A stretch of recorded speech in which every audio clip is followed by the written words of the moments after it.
This is my sister, Erin, Dana said at baggage claim, loud enough for her whole unit to hear. The family failure. 27 soldiers heard her laugh. So did 2 cousins, 1 aunt, a gate agent, and a boy holding a cardboard welcome home sign. I stood there with a garment sleeve over my arm. Inside it was a black service cap Dana thought belonged in a thrift box. She had called me 14 years gone. She had told Spokane I washed out. She had built a whole clean life on my silence. Then Colonel Marcus Bell saw the cap. He saw the rack beneath it. He reached for the sealed card tucked where Dana had never thought to look. He read the first line and stopped breathing for half a second. Then he said, "Ma'am, nobody in this terminal will call Major Calder a failure again." But before the whole unit stood, before Dana's smile came apart, there was the ticket counter. 3 hours earlier, I was standing near the Southwest line at Spokane International Airport with 1 duffel, 1 garment sleeve, and 1 bad cup of coffee.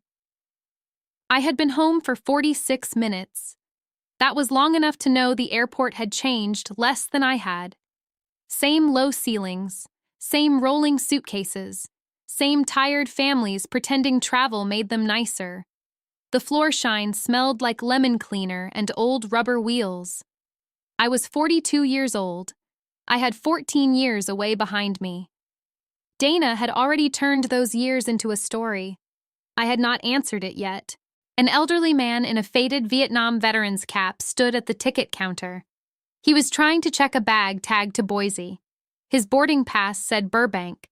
The young agent looked trapped. "I'm sorry, sir," she said. "The system says Boise." "I'm not going to Boise," he said. "My daughter's in California." His hands shook on the handle. People behind him sighed. One man muttered, "Come on." I stepped beside the rope, not over it.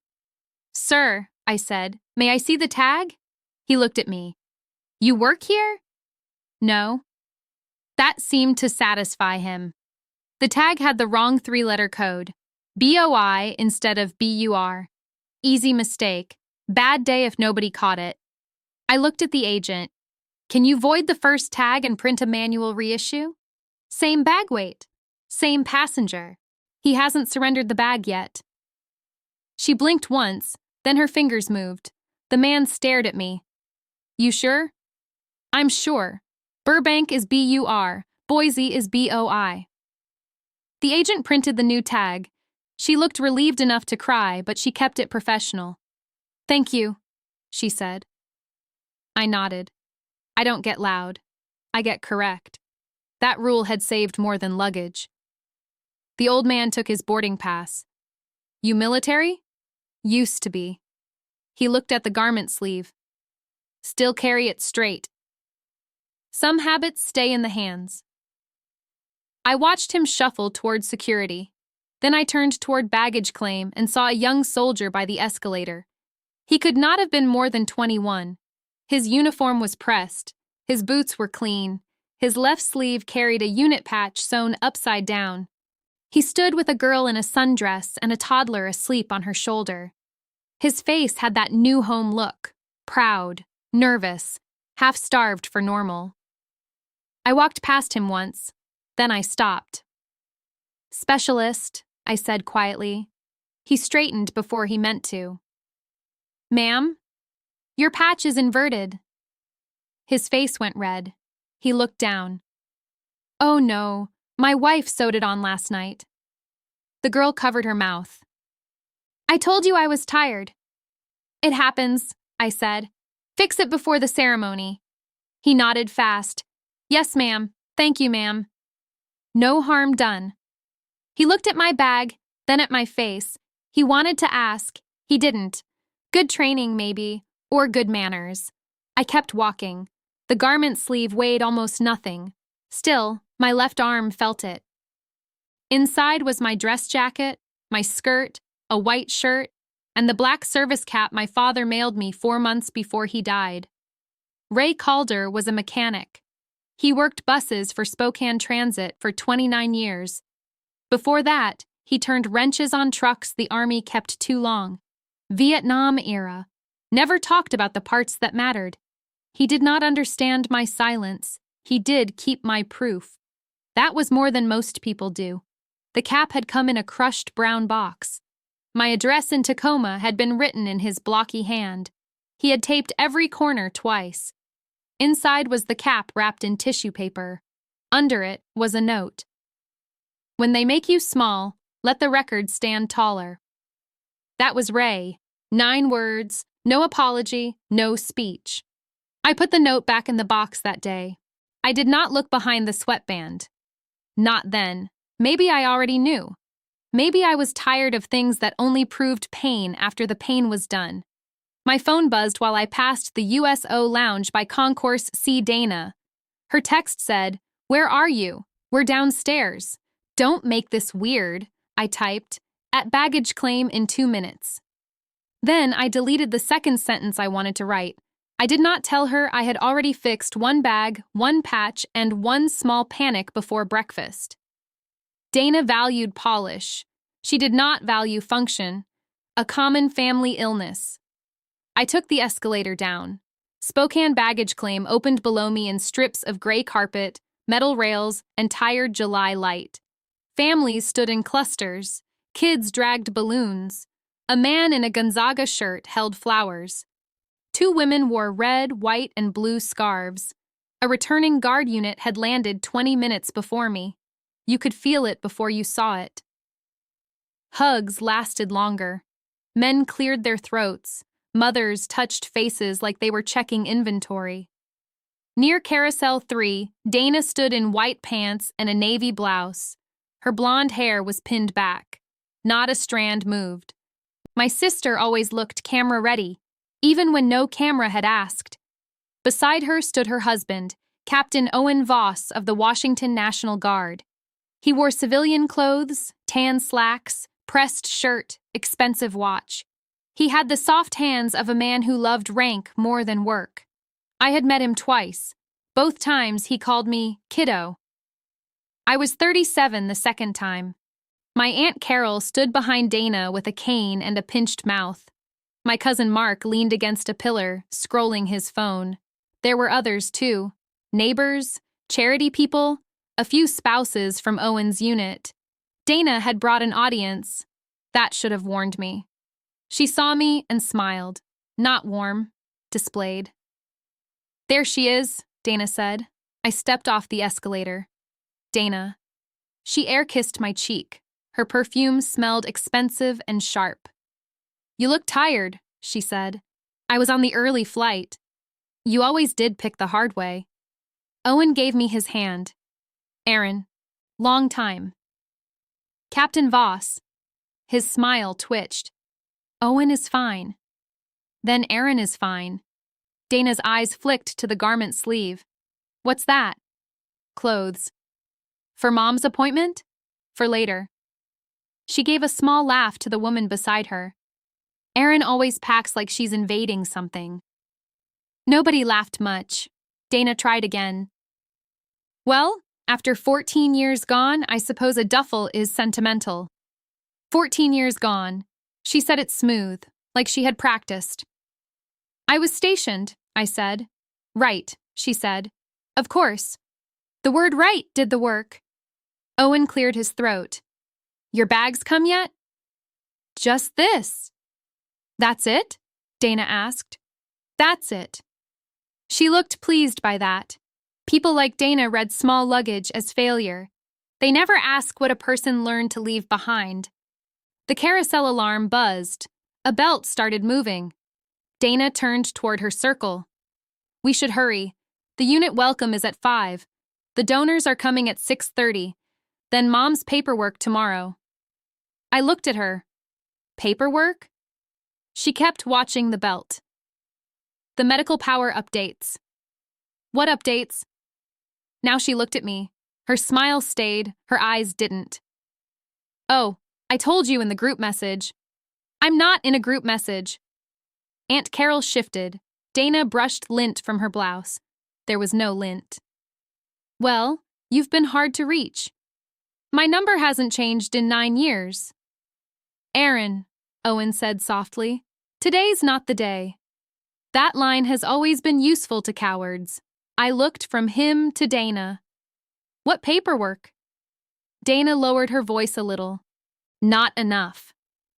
Mom's care decisions needed one responsible person. One? She gets confused. Bills were late. Appointments were missed. Someone had to step up. I landed because you said her blood pressure dropped twice. And we appreciate that. No, I said. You requested help. That is not the same as appreciation. Mark looked up from his phone. Dana's cheeks tightened. We've been carrying this while you were gone. There it was again. Gone. Not assigned. Not deployed. Not recovering. Not working nights in a windowless operations room so other people could get home. Gone. A simple word can hide a large theft. I kept my voice even. I want copies of every document. Dana smiled at the people around us. See? This is what I meant. What you meant? She comes home after 14 years and starts auditing me in baggage claim. You mentioned legal paperwork in public? You asked. Yes. Her laugh came out light. Still, Aaron. Owen put a hand on her elbow. Dana. But she had warmed up. The unit families were gathering closer now. Not on purpose at first. People drift toward tension. It saves them from looking at their own. Dana raised her voice just enough. This is my sister Erin, she said at baggage claim, loud enough for her whole unit to hear. The family failure. The words landed clean. A hard little package. Nobody had to ask what she meant. Dana had prepared them. A woman near the carousel looked away. Mark snorted once. Aunt Carol shut her eyes. Owen did not correct her. That told me more than her insult did. I held the garment sleeve against my side, the cap brim pressed through the fabric. For 1 second, I was not in Spokane. I was in a plywood office at 2 a.m. A generator coughed outside. A printer jammed. 3 convoys needed routes. A lieutenant cried in a supply cage because 2 trucks were missing tires, and nobody wanted to sign the shortage. I signed it. Then I found the tires. That was not bravery. That was logistics. The war nobody cheers for, until it fails. I looked at Dana. I'm here for Mom. That's generous, she said, given your schedule of disappearing. I'm here for Mom, I repeated. My voice did not rise.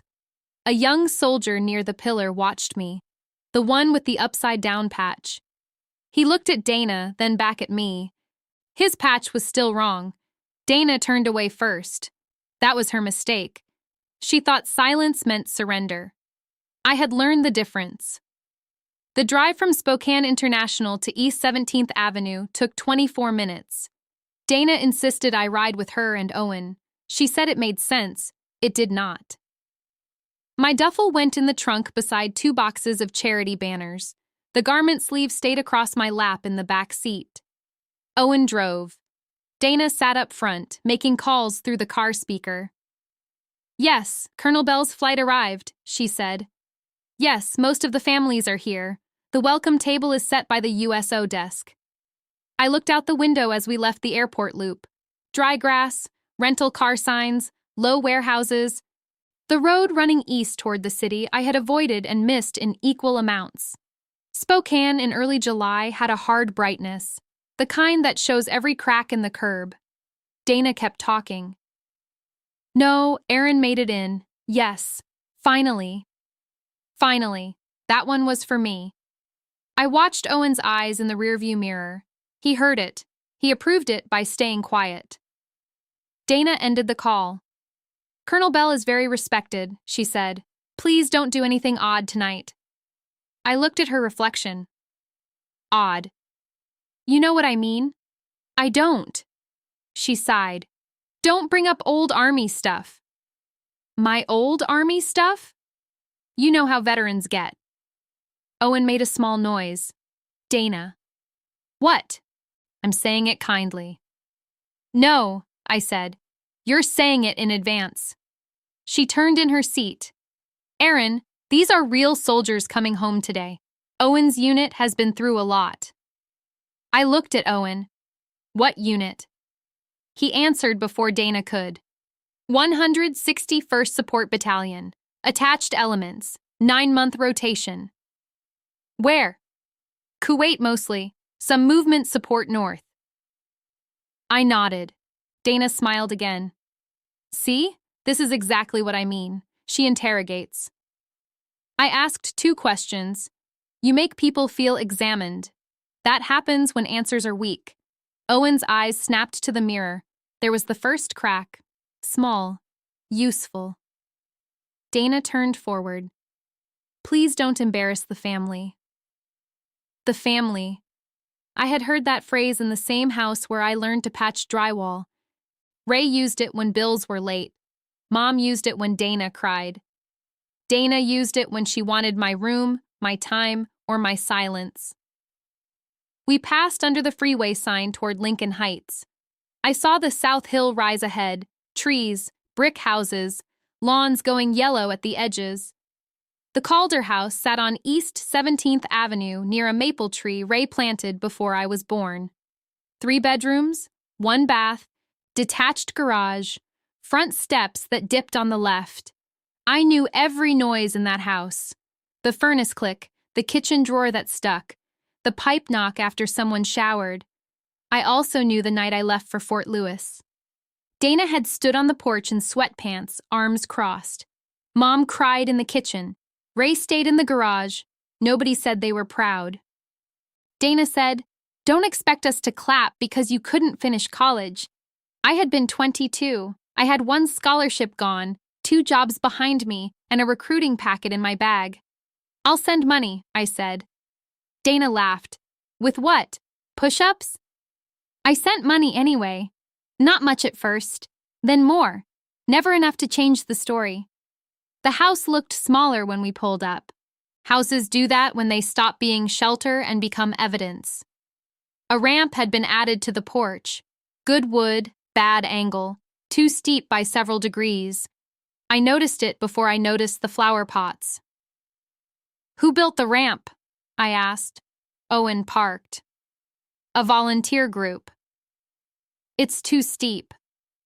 Dana opened her door. It passed. "Who inspected it?" "Aaron." "What?" "Do not start." I stepped out and lifted my duffel. The July heat came off the pavement in waves. Somewhere down the block, a sprinkler clicked. Cut grass, hot dust, pine sap. Home does not always smell kind. A blue sedan sat in the driveway. The caregiver's car, maybe. Dana walked fast up the ramp, heels tapping. I carried the garment sleeve myself. Inside, the house had been rearranged. The couch was gone. A hospital bed sat in the dining room, angled toward the front window. A small table held pill bottles, lotion, a plastic water cup, and a stack of folded washcloths. My mother, Linda Calder, slept under a light blanket. She looked smaller than she had on FaceTime. FaceTime lies kindly. Her hair was white now, not gray, white. Her cheeks had hollowed. One hand rested on top of the blanket, fingers curled. I stopped 3 feet inside the room. My whole chest tightened. I did not move until it passed. Dana watched me. For once, she said nothing. I set the garment sleeve on the back of a chair. Then I walked to the bed. "Mom." Her eyes moved first, then opened. It took her a second. Then she smiled. "Aaron?" "Yes, ma'am." Her fingers lifted. I took her hand. Her skin felt thin and warm. She squeezed once, weak, but there. "You came," she said. "I came." Dana crossed her arms. "We told you she was coming, Mom." Mom looked past me toward Dana, then back at me. "Your father said you would." The room went still. Ray had been gone 11 months. Dana looked at the pill bottles. "Mom gets mixed up," she said. Mom's eyes stayed on me. "He kept your papers," she whispered. Dana's head came up. "What papers, Mom?" Mom blinked, tired already. I rubbed my thumb over her knuckles.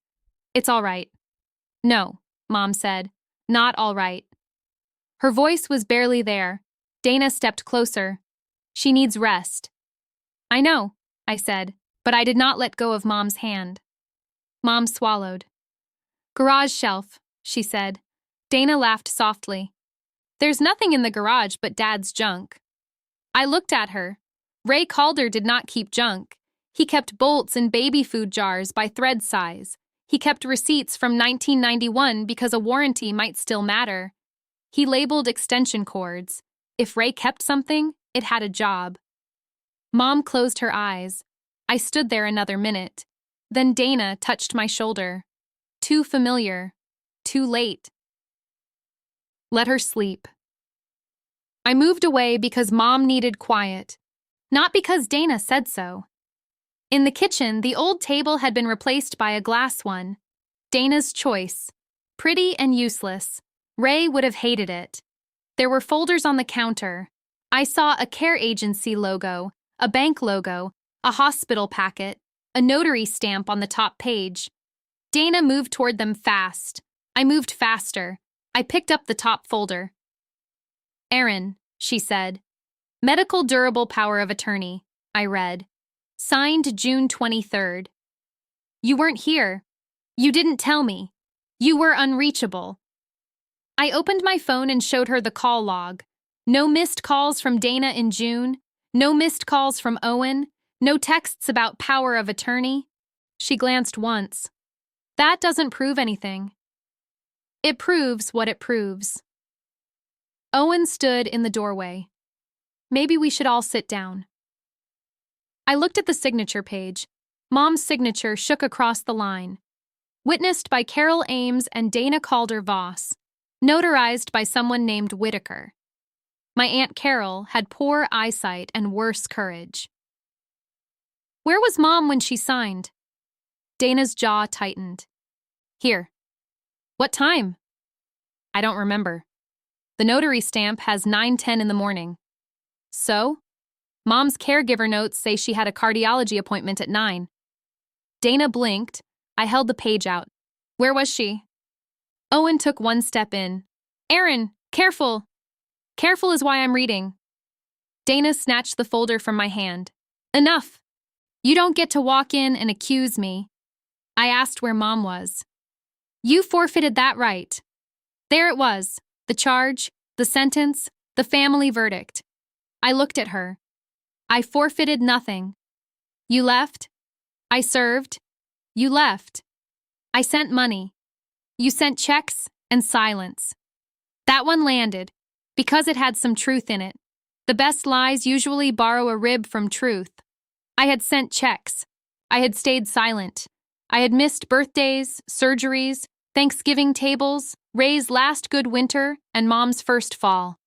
Service takes, family takes. Sometimes both send invoices on the same day. I set my phone on the table. I want copies of all care bills for the last 2 years. Dana gave a short laugh. You are unbelievable. I want the agency contract, medication list, appointment calendar, bank withdrawals related to care, and the power documents. You don't command here. No, I said, but records do. Owen looked at me again, this time with more attention. Dana saw it and hated it. She lifted her chin. Tonight is important. The Welcome Home event raises money for veterans' families. People depend on me. Do they? Yes, Aaron, they do. Not everyone runs away from responsibility. I picked up my duffel. Where's my room? Dana stared. What? I flew across the state because you said Mom needed help. I'm here. You can't stay here. I looked down the hall toward my old bedroom. The door was shut. Dana said, that room is storage now. Then I'll move boxes. No, we have systems. Systems are just habits with paperwork. Owen rubbed his forehead. Dana stepped closer. You can stay at the Cedar Lodge by the freeway. I looked it up. $98 a night. I'm not paying a hotel to visit my mother in my father's house. Dad left the house to Mom. I know. And I manage Mom's needs. I'm starting to see that. Her face hardened. Do not come to the event tonight with that tone. I'm coming. No, you're not. Owen's unit is being honored. The family was invited. You invited me in your text. Dana's mouth tightened. That was before you started this. I reached for the garment sleeve. I'll change here. Her eyes dropped to it again. What is in that bag? I unzipped it halfway, just enough to remove a plain black dress. Not the jacket, not the rack, not the cap. Dana leaned to see. I closed the zipper. Clothes, I said again. Her laugh was thin. You always were dramatic. I carried the dress toward the bathroom. Behind me, Dana said, 14 years gone and she thinks she can inspect my life. I stopped at the hall. I did not turn. 14 years is a long time, I said, long enough for records to stack up. No one answered. In the bathroom, I locked the door and set the garment sleeve on the closed toilet seat. The mirror showed a woman with travel creases in her shirt, gray at both temples, and eyes that had learned to count exits without moving. I washed my hands. Then I unzipped the sleeve all the way. The black service cap sat at the top, wrapped in tissue. Ray had brushed it before mailing it. I knew that. The brim had his patience on it. I picked it up. A small stiffness pressed under the sweatband. I paused. Then Dana knocked. Aaron, we leave in 20 minutes. I looked at the cap. The knock came again. Don't make us late. I set the cap back in the sleeve and zipped it. Not yet. Some records stand taller when the room is full. I changed in that bathroom because it was the only room with a lock. The black dress was plain, knee-length, short sleeves, no shine. It had been folded beside the jacket because I learned years ago that formal rooms punish women twice. Once for being wrong, once for being noticed. Dana knocked again. Aaron, I heard you. We're leaving. I said I heard you. The house went quiet for 2 seconds. Then her heels moved away. I stood in front of the mirror and buttoned the dress at the back of my neck. My hands did not shake. That mattered to me more than it should have. I had been steady in worse places, but family can reach spots no convoy ever found. I unzipped the garment sleeve again. The jacket stayed inside, black, pressed. Ribbon rack covered with a strip of tissue. My service cap sat above it. I lifted the cap with both hands. The sweatband had a slight bend near the rear seam. I slid one finger under it. Paper. Not thick, not a letter. A small sealed card, wrapped in clear plastic, tucked flat against the band. I did not pull it out, not yet. I knew Ray had put something there. I knew it as soon as my finger touched the edge. Ray did not hide things for drama. He hid them because he expected someone to try to take them. The cap had arrived 3 months before he died. A brown shipping box, his block handwriting. My apartment number in Tacoma written twice because he never trusted labels. Inside had been the cap, wrapped in an old towel from our kitchen. Beneath it, a note on yellow legal paper. When they make you small, let the record stand taller. That was all. No apology, no long explanation. Ray did not know how to make peace with words. He made peace with objects, a repaired hinge, a sharpened mower blade, a cap brushed and packed like evidence. I had cried once standing at my kitchen counter. Then I put the note in my desk. Now I stood in his old house with that cap in my hand, and the record was waiting. Dana called from the kitchen. Mom's caregiver is here. I put the cap back and zipped the sleeve. The caregiver's name was Ms. Alvarez. She was maybe 60, with silver hair pulled tight and a key ring clipped to her belt. She stood by Mom's bed, checking the water cup and the pill organizer. Dana introduced me like she had to sign for a package. This is Erin. She's visiting. Ms. Alvarez looked at me, then at the garment sleeve over my arm. From Tacoma? She asked. Mostly. She's from here, Dana said. Ms. Alvarez did not look away from me. Your mother waited for you. Dana's smile froze. I walked to Mom's bed. Her eyes were open again. She looked tired, but clearer. You changed, Mom said. Only clothes. No, she said. You changed. I bent closer. I'll take that either way. Her mouth moved in something almost like a smile. Your father liked that cap. Dana stepped nearer. Mom, Aaron has to go with us now. Mom's eyes shifted to Dana. You said she shouldn't. Dana's face tightened. I said it might be too much, she replied. For who? Mom asked. No one moved. Miss Alvarez opened the medication log. Her pen clicked once. Dana's voice softened too fast. Mom, don't get upset. Mom looked at me again. Garage shelf. I heard you. Green box. Dana said, there are 10 green boxes. Mom closed her eyes. Ray wrote on it. What did he write? I asked. Her breathing slowed. Dana took one hard breath through her nose. She's exhausted. We need to leave. Ms. Alvarez looked at the clock on the wall. She's due for evening medication in 40 minutes. We'll be back, Dana said. Ms. Alvarez looked at Dana. You said you'd be at the airport until 9. Dana's mouth opened, then closed. I said around 9. You wrote 10:30 on the note. Dana glanced at me. I said nothing. Records do not care who is embarrassed. Ms. Alvarez shut the log. I can stay until 8. After that, my daughter has work. I'll be back before 8, I said. Dana laughed once. No, you won't.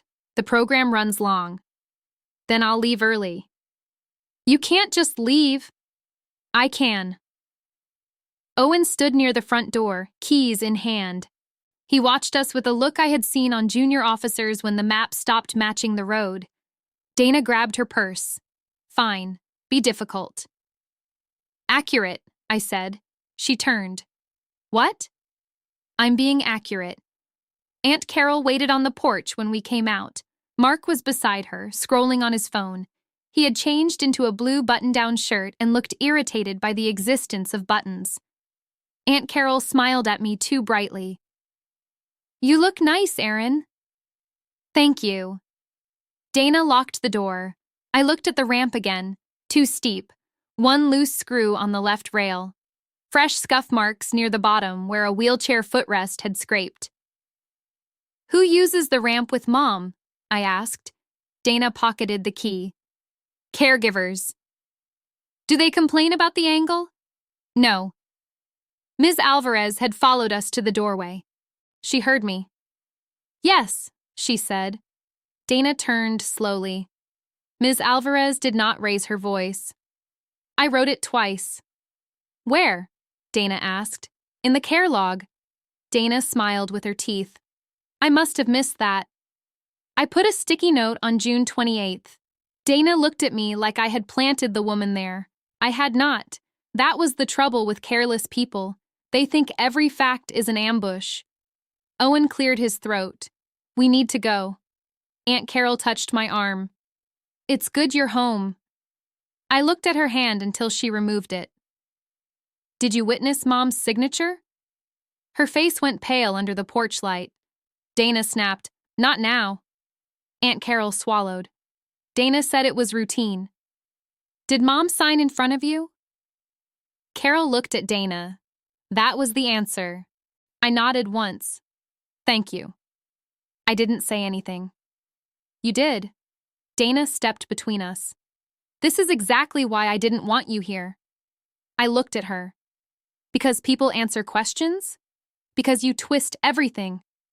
Owen opened the car door. Dana. She got in, sharp and fast. I sat in the back with the garment sleeve across my knees. Mark took his own car. Aunt Carol rode with him, which was a mercy for all of us.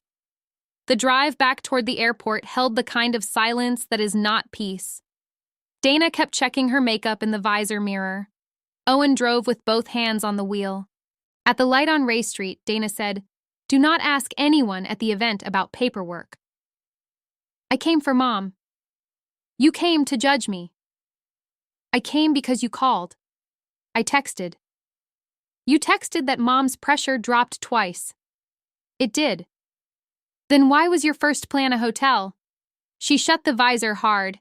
"Because this house runs on order." "No," I said. "It runs on gatekeeping." Owen's jaw moved. Dana saw it. "Don't sit there like you're better than me." "I'm not." "You always did that. Quiet face, big judgment."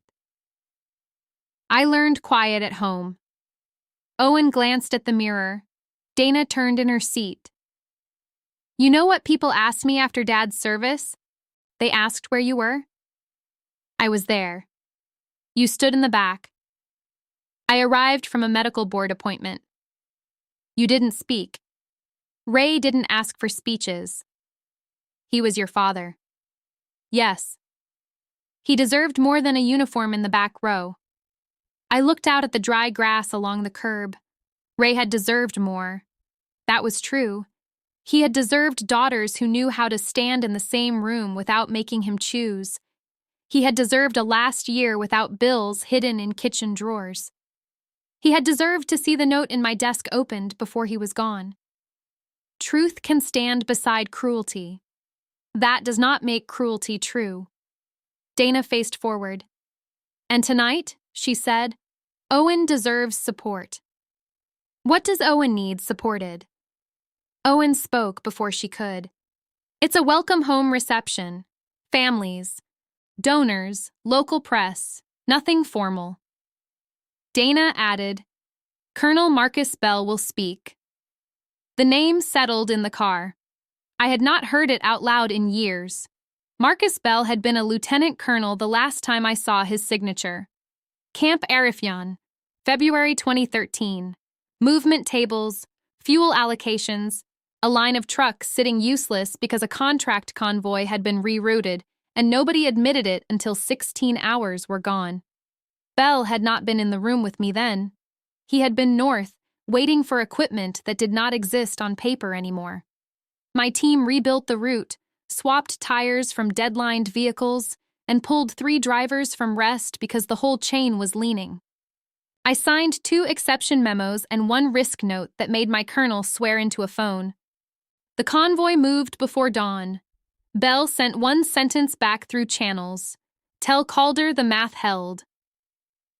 I remembered that sentence because praise from field commanders was rare. Specific praise was rarer. Dana was still talking. "He's strict, very traditional, so please don't start with your records act routine." I looked at Owen's reflection. "Bell commands your battalion?" "Temporarily," Owen said. "Brigade attached him for the return." "Does he know you?" Owen hesitated. "Professionally." Dana cut in. "Owen's packet is strong." I didn't ask about his packet. "No, but you implied." I asked if his commander knows him. Owen said, "He's seen my work." Dana folded her arms. "Owen doesn't need an interrogation." Nobody spoke until we reached the airport loop. Spokane International looked different at dusk. The glass caught the low sun, and the concrete turned flat and pale. Families were moving toward the lower level again, some with flags, some with poster boards, some with babies already asleep against shoulders. Dana changed before we even parked. Her posture lifted, her voice warmed. The public Dana came back on. "There's my volunteer team," she said. She touched Owen's sleeve. "Smile." He did. That bothered me more than I expected. Inside the terminal, the welcome table had been set near the USO lounge by Concourse C. Red, white, and blue cloth. Donation cards. A banner for Families Forward Spokane. Dana's charity. Her name printed at the bottom in small gold letters. Dana Calder Voss, founder. On the table sat a display board with photographs. Owen in uniform. Dana shaking hands with a city councilman. Children packing care boxes. A picture of Mom in her wheelchair at a picnic table, smiling weakly beside Dana. Then I saw another photo. Me at 22. Not the army photo. Not any service photo. It was from Ray's garage before I left. My hair was tied back. My face was thinner. I was holding a cardboard box with my name written on it. Dana had taken that picture on the porch after an argument. Under it, in printed text, the board read, "When family steps away, community steps up." I stood still. Dana came beside me. "It's part of our story." Our story? She kept smiling at people passing the table. People respond to real examples. "You used my photo. It's a family photo. You used it for donations. It helps families." "Does Mom know?" Dana's smile stayed fixed. "Mom benefits." Owen saw the board, his face changed. "You said that was approved," he said quietly. Dana did not look at him. "It was." "By who?" "By me." I read the line again. "When family steps away, community steps up." Stepped away. Failure. Gone. Dana did not have many tools, but she kept them sharp. A woman with a clipboard came up to Dana. "We're ready in 10. The donors are seated near the windows." Dana brightened. "Perfect. Make sure the speech cards are on the lectern." The woman nodded. "And the feature story?" Dana's hand moved. Just a small motion, but I caught it. "What feature story?" I asked. The woman looked between us. Dana answered too fast. "Just a donor packet."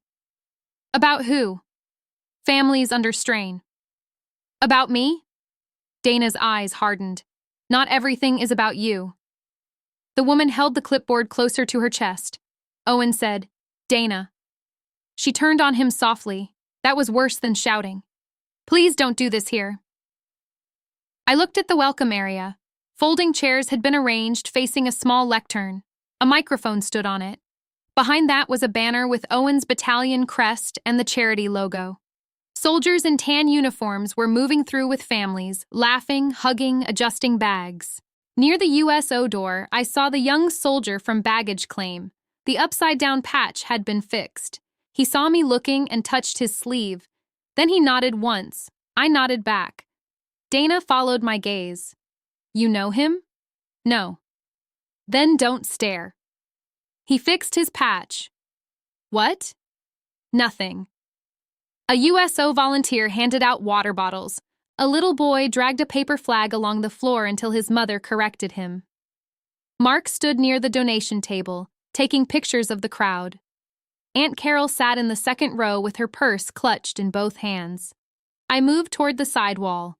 Dana caught my elbow. This time I looked down at her hand and waited. She let go. "Stay out of the photos," she said. "Why?" "Because this night isn't about you." "But my face is on your board." Her nostrils flared. "You know what I mean." "I usually do." Owen stepped closer. "Aaron, maybe just give her space." I looked at him. "You saw the board." He lowered his voice. "I did." "And?" His eyes moved to Dana, then to the soldiers. "I'll talk to her after." After. That word has protected more bad conduct than silence ever did. Dana took one of the speech cards from the lectern and slid it under her folder. I saw the top line before she covered it. 14 years ago, my sister left. There it was in ink, a cautionary example, a clean little wound for donors. I felt something cold and useful settle in me. I did not reach for the folder. I did not argue. I stepped back to the wall and set the garment sleeve upright beside my leg. The hidden card pressed inside the cap, inches from my hand. Dana thought I had brought a dress. The room thought I had brought luggage. Ray knew better. Colonel Marcus Bell arrived at 6:21. He came through the lower corridor with 2 officers and a public affairs sergeant. Tall, gray at the temples, dress uniform fitted without vanity. His face had the calm look of someone who had been responsible for bad weather and worse maps. The room shifted when he entered. Not loudly. People straightened, conversations shortened. Soldiers noticed first, then families copied them. Dana moved toward him with both hands extended. Colonel Bell, Dana Calder Voss. Families Forward, Spokane. I know the organization, he said. His voice was low and direct. She laughed. Good things, I hope. Useful things. It was not warm, it was not cold, it was measured. Owen came up beside her. Sir. Bell looked at him. Captain Voss? Owen stood a little taller. Dana turned slightly, making room for a photograph. Mark lifted his phone. Bell did not pose yet. His eyes moved past Dana, past Owen, across the chairs, and reached the wall where I stood. He paused. Not recognition, not yet. Assessment. That was familiar. Commanders assess rooms before they join them. Dana followed his eyes and stiffened. My sister, she said lightly. She just flew in. Bell nodded once, polite. Ma'am. Colonel, I said. His eyes flicked to the garment sleeve, then to my face, then away. Dana exhaled. She had been afraid of something she could not name. That made her careless. The program began 5 minutes later. A local radio host welcomed everyone. He thanked the families, the donors, the volunteers, the returning service members. The microphone squealed once, a baby cried, chairs scraped, the normal music of public rooms. I stayed standing by the side wall. The garment sleeve rested against my calf. From there, I could see Dana, Owen, Colonel Bell, Aunt Carol, Mark, and the young soldier near the USO desk. Dana held her folder like a shield. Owen sat in the front row, shoulders squared. He looked proud and trapped. The radio host called Dana up. She walked to the lectern with her polished smile. Thank you, she said. Thank you all for being here. Applause came. Dana waited for it like she had earned the timing. Tonight is about service, she said. Not just the service of those in uniform, but the service of families who stay. Stay. She looked toward me. I did not move. When my husband deployed, I learned that strength isn't a slogan. It's showing up. It's answering the phone. It's being there when a parent falls, when a bill comes, when a family needs one steady person. Aunt Carol looked down at her purse. Dana turned one page. My mother taught me that family is a duty. My father lived it in his garage every day. And 14 years ago, when my sister left and never really came back, I learned something else. Owen's head turned slightly. Colonel Bell sat still. Dana looked at the room, not at me. I learned that community can fill the empty chair. There were murmurs, soft ones, sympathetic ones. I heard Mark take a photo. Dana's voice trembled in the right place. That is why Families Forward Spokane exists. For every spouse carrying the weight alone, for every parent waiting, for every veteran family disappointed by someone who should have done better. The young soldier near the USO desk looked at me. His fixed patch sat straight now. Dana placed one palm on the lectern. Some people call that failure. I call it a reason to build. Failure. She had spoken the word again. Not at baggage claim this time. At a microphone. The room accepted it because the room had been prepared. That is how public lies work. They arrive wearing service language. I kept my hands at my sides. I don't get loud, Dana continued. Tonight, we honor those who came home to us. Real soldiers. Real sacrifice. Real families. Colonel Bell's face did not change, but his eyes did. A commander hears exclusions. Dana smiled toward Owen. And I am proud to stand with them. Applause started. It was decent, not huge, enough. Then the radio host returned and called Colonel Bell. Bell stood. The room stood with him in parts, then settled when he gestured them down. He adjusted the microphone lower. He did not use notes. "I'll be brief," he said. People laughed softly. "I know officers say that. I'll try to be the rare one." More laughter. He spoke about the returning unit. He named Kuwait. He named movement support. He named families who handled broken heaters, school meetings, medical appointments, and empty chairs. He thanked the USO volunteers by name.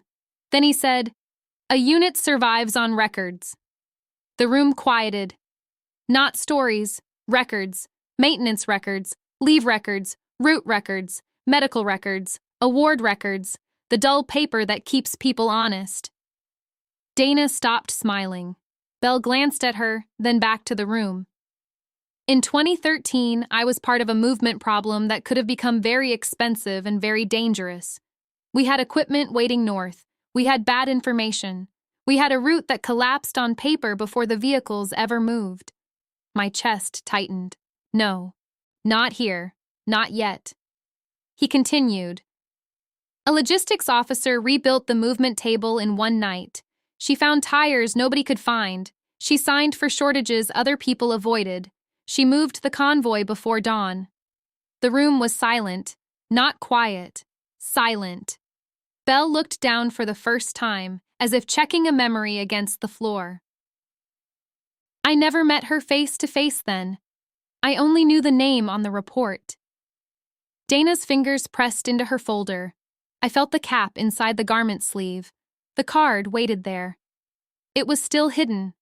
The full record was not on the table yet. Belle lifted his eyes. That officer's work was taught later as a case study. Not because it was glamorous, it wasn't. Logistics rarely is. It was taught because she was correct under pressure. Correct. The word moved through me harder than praise. Dana turned her head halfway toward me. Belle followed that movement. This time, his eyes settled on my face. He knew, not fully, but enough to start. "Ma'am," he said from the lectern, "may I ask your name?" Dana stepped in before I could answer. "Colonel, my sister isn't part of tonight's program." Belle did not look at her. "Ma'am?" I stood straight. "Aaron Calder."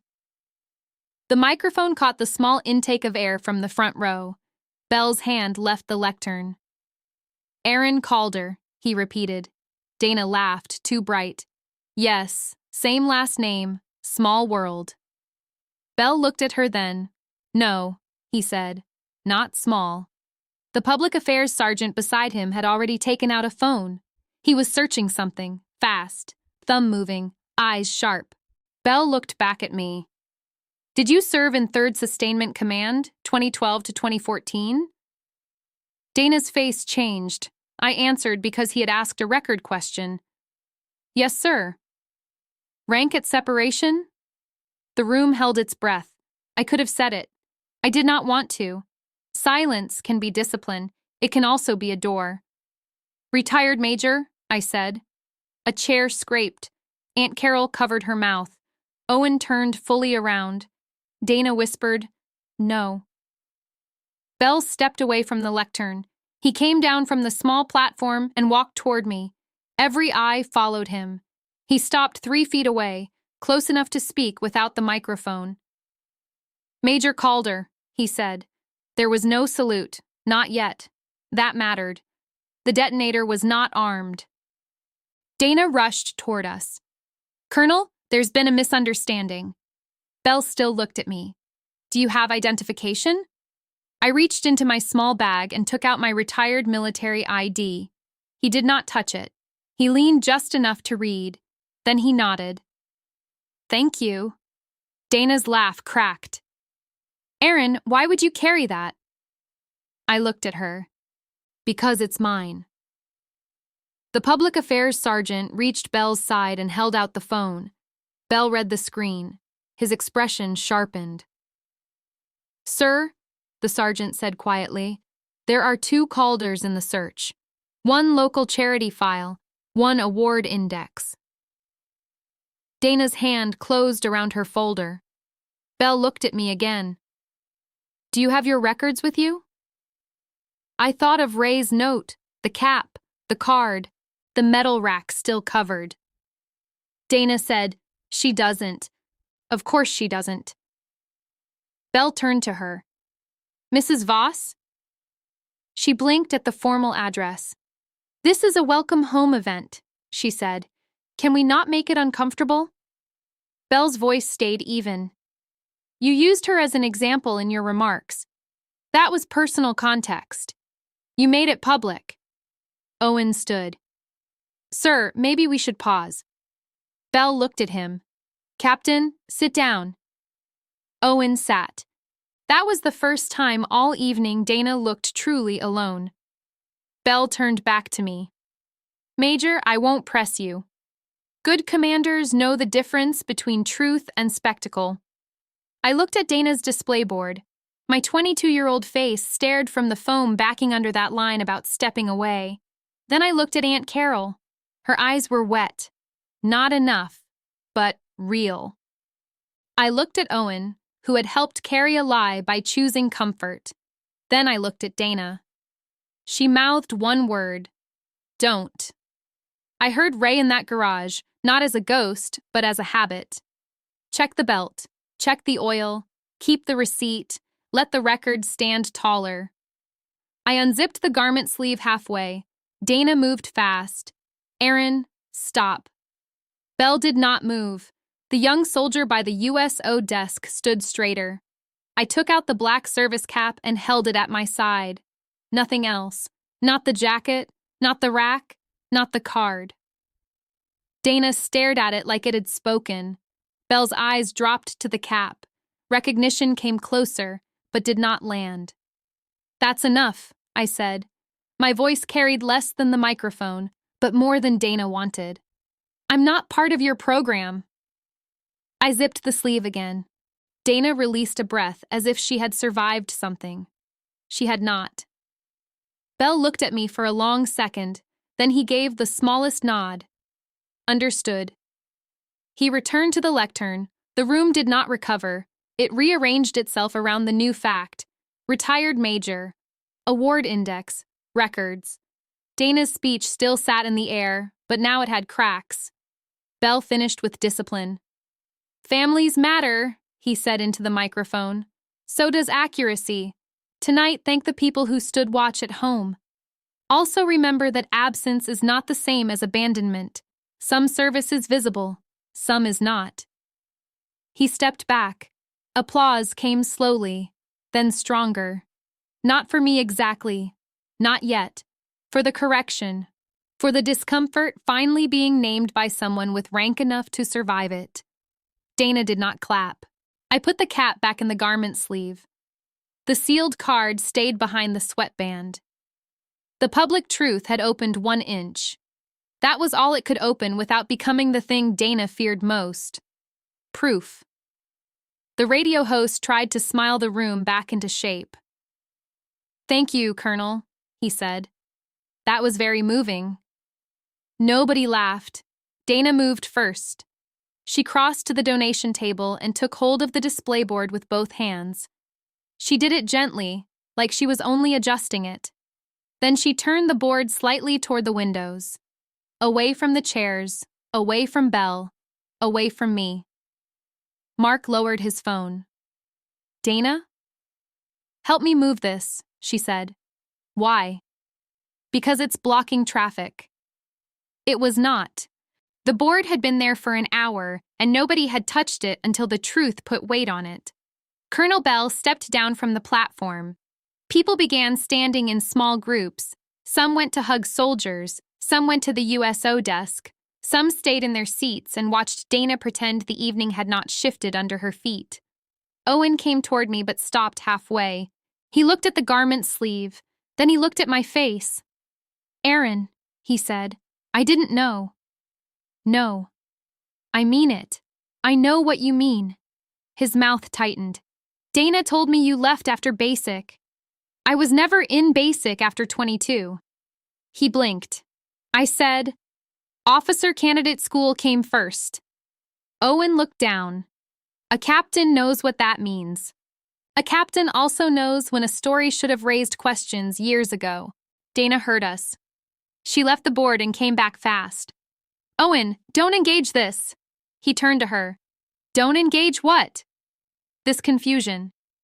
Dana. She smiled at a passing donor, then lowered her voice. Not here. You said she washed out. I said she left. You said washed out. I said a lot of things in private. Not just private. Dana's eyes went to the lectern. Her speech cards were still there. So were the donors. So were the soldiers. Public rooms keep receipts. They just look like faces. Colonel Bell had not left. He stood with the public affairs sergeant near the aisle. They were speaking quietly. The sergeant held the phone at chest height, but his eyes kept lifting to me. The young soldier with the corrected patch walked over. He had the careful posture of someone outranked by everyone and too young to hide nerves well. Ma'am, he said. I looked at his name tape. Private Lasky. He stood a little straighter. Yes, ma'am. Your patch is fixed. Yes, ma'am. Good. He glanced at Dana, then back at me. I just wanted to say thanks. For the patch? For noticing. That was an old thing. Soldiers remember who notices them before they are useful. Dana made a small sound. This is exactly what I mean. Private Lasky looked at her. Ma'am? Dana's voice sharpened. You don't need to involve yourself. He flushed. I'm sorry. You should be with your unit. Bell turned his head. Private Lasky saw it and froze. I said, You're fine. He stayed another second. Then he stepped back, not quite leaving. That mattered. Not much yet. But some. A woman in a navy blazer came in from the side corridor. She wore an airport badge and a hospital lanyard together. That combination made my attention tighten. Aunt Carol saw her too and stood too fast. Dana noticed and moved toward the woman. Marcia, Dana said, I thought you were meeting us at the house. The woman stopped. I was. Your mother's discharge packet flagged something. My mother is not being discharged tonight. No, this is about contact authority. Dana's smile thinned. Can we discuss that privately? Marcia looked around the USO lounge, then at me. Are you Aaron Calder? Yes. I'm Marcia Levin, social work liaison. Sacred Heart. Dana stepped between us by half a foot. Marcia, this is family business. Marcia did not move. That's why I'm here. Owen rubbed his forehead with 2 fingers. Aunt Carol whispered, Oh, Dana. Dana turned on her. Not one word. That was the wrong tone in front of the wrong people. Marcia held a tan folder against her body. Mrs. Voss, the hospital has your updated durable power paperwork. It lists you as primary contact and sole care coordinator. That's correct. It also says your sister was unreachable. Dana did not answer. Marcia looked at me. Were you unreachable? I thought of the missed calls. Not from Dana. Never from Dana. From numbers in Spokane I did not know. From Mom's neighbor once. From a pharmacy once. From Aunt Carol after Ray was gone, when nobody knew where anything was anymore. I was reachable, I said. Dana laughed once. You were in classified silence, apparently. Belle's eyes moved. That was another wrong word. Marcia opened the folder. The form states you had no military affiliation after 2012. Owen turned fully toward Dana. Dana said, That came from older family information. Whose? My father's. That one reached me, not hard, clean. Ray could not defend himself. Dana knew that. She used him because the ground could not answer back. I stepped forward. Dana's chin lifted. I said, Ray kept everything. Dana's face changed, just slightly. There was the false bottom, not the cap, not the ID. The bottom under Dana's whole story was my father's habit of saving paper. Marcia looked from Dana to me. Everything? Orders, letters, newspaper clippings, award notices, old envelopes. Dana said, "You don't have access to his garage anymore?" "I don't need the garage." "Then where is it?" I touched the garment sleeve. "Some came with me." The cap pressed against the fabric. The sealed card stayed hidden. The room knew I had something. Dana did not know what. That was worse for her than seeing it. Marcia closed the folder halfway. "I'm going to pause the disputed contact update until verification." Dana stared at her. "You can't do that here." "I can start it here." "This is outrageous." "No, it's procedural." That word calmed me. Procedural. Not revenge, not drama. A record moving through the correct channel. Dana looked at Owen. "Say something." He was pale now. "Did you use her service status on Mom's paperwork?" "I used what I knew." "You knew tonight." "I knew she carried an old ID. That's not the same." Colonel Bell walked over. Dana straightened. "Colonel, this doesn't concern the unit. It concerns a charity using military family claims at a unit event." Her mouth closed. He looked at Marcia's folder. "Do you need a point of contact for service verification?" Marcia looked relieved. "Yes, Colonel." Dana said, "No." Bell ignored her. "Public Affairs can provide a release channel. Personnel records require permission from Major Calder." Major Calder. The second time, the room heard it better. Marcia turned to me. "Would you authorize basic verification?" "Yes." Dana's voice dropped. "Aaron, don't." I looked at her. 14 years of being turned into a lesson had led to a woman in an airport with a folder. Not a courtroom, not a stage, a folder. That is usually how control looks when it gets caught. "I will authorize basic verification," I said. Marcia nodded. "Thank you." Dana stepped close to me. "You'll hurt Mom with this." "No. You don't know her condition." "I know her name." "That's not enough. It's more than you put on the form." Her face flushed. Mark had stopped taking pictures. For once, his hands were empty. Aunt Carol came over with small steps. "Dana, you need to sit down." "I need everyone to stop ambushing me." Owen said, "Nobody ambushed you." She pointed at me. "She brought a costume to a military event." Belle's voice cut in. "Careful." Dana's hand dropped. The whole room felt that single word. Belle did not raise it. He did not need to. Dana took a breath through her nose. "I apologize for the word." "To who?" Belle asked. She looked at him. He waited. Dana's eyes went to me, then away. "To anyone offended." "That's not an apology," Aunt Carol said.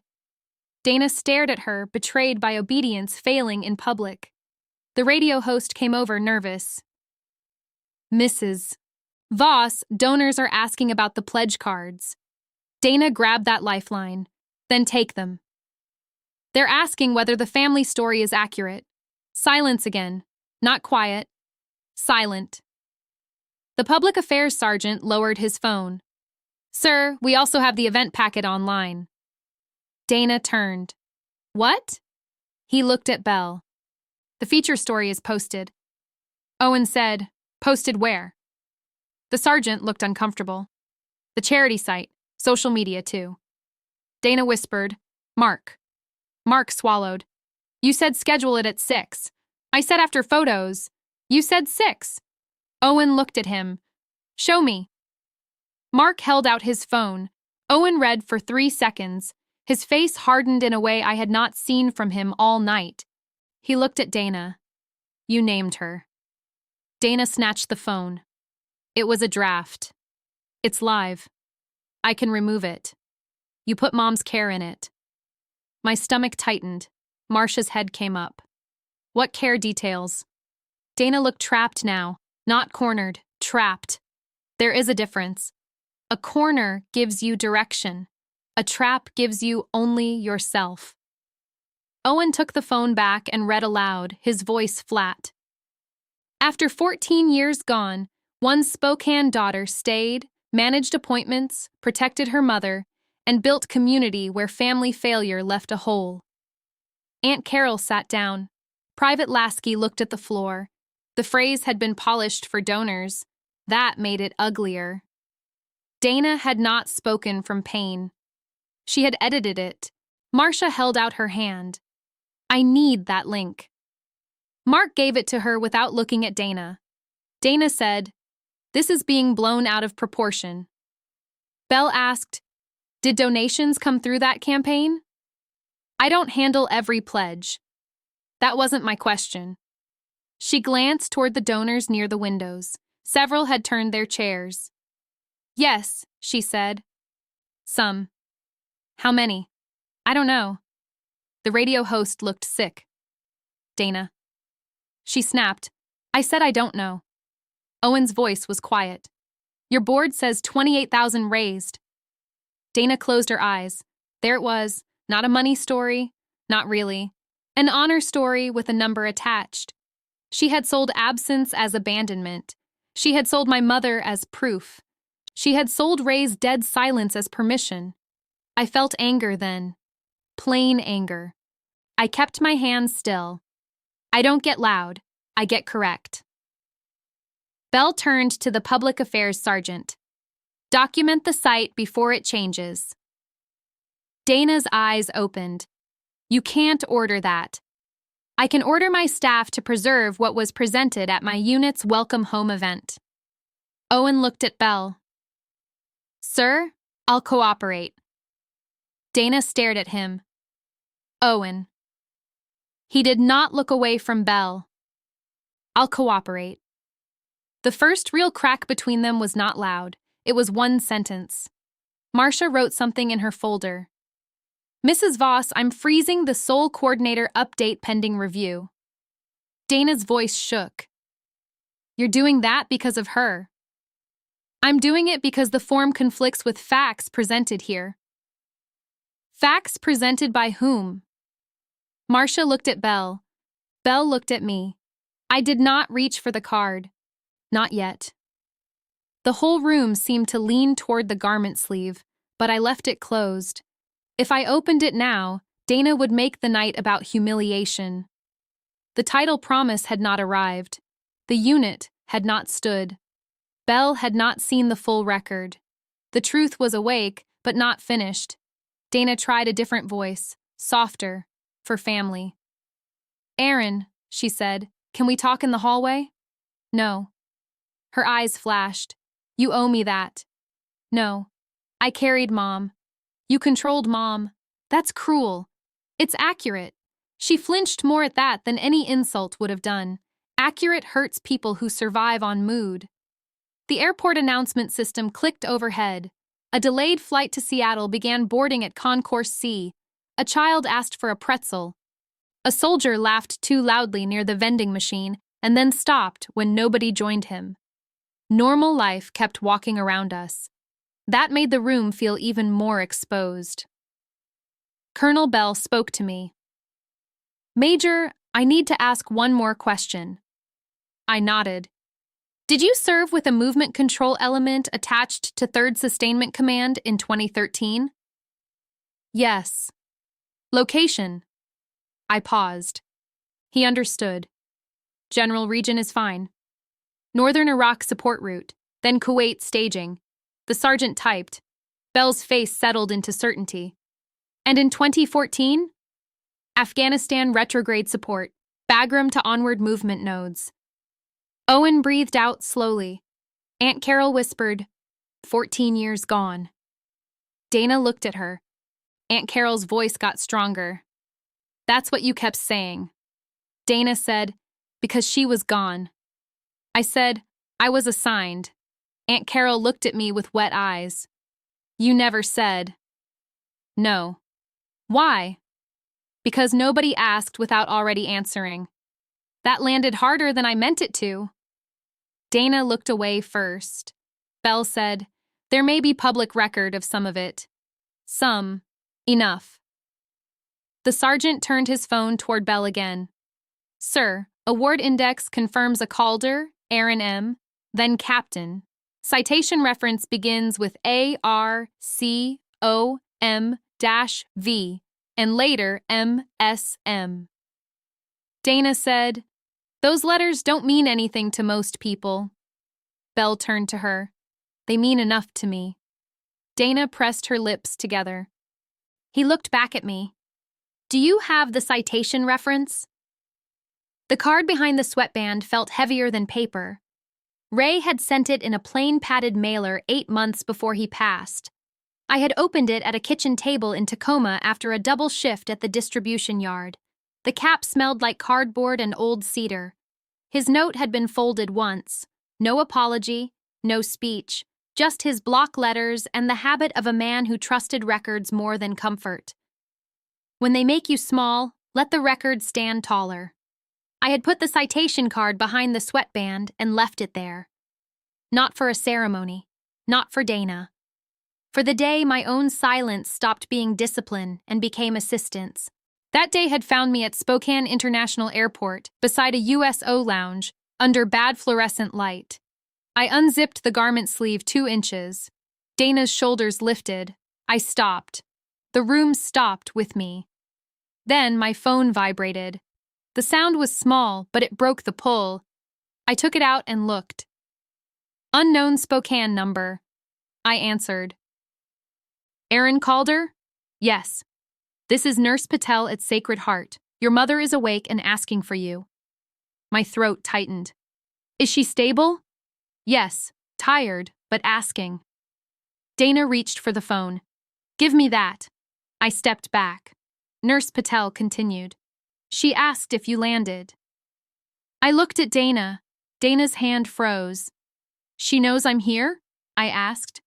She said Ray's cap would get you through the airport. For the first time that night, Dana had no prepared face.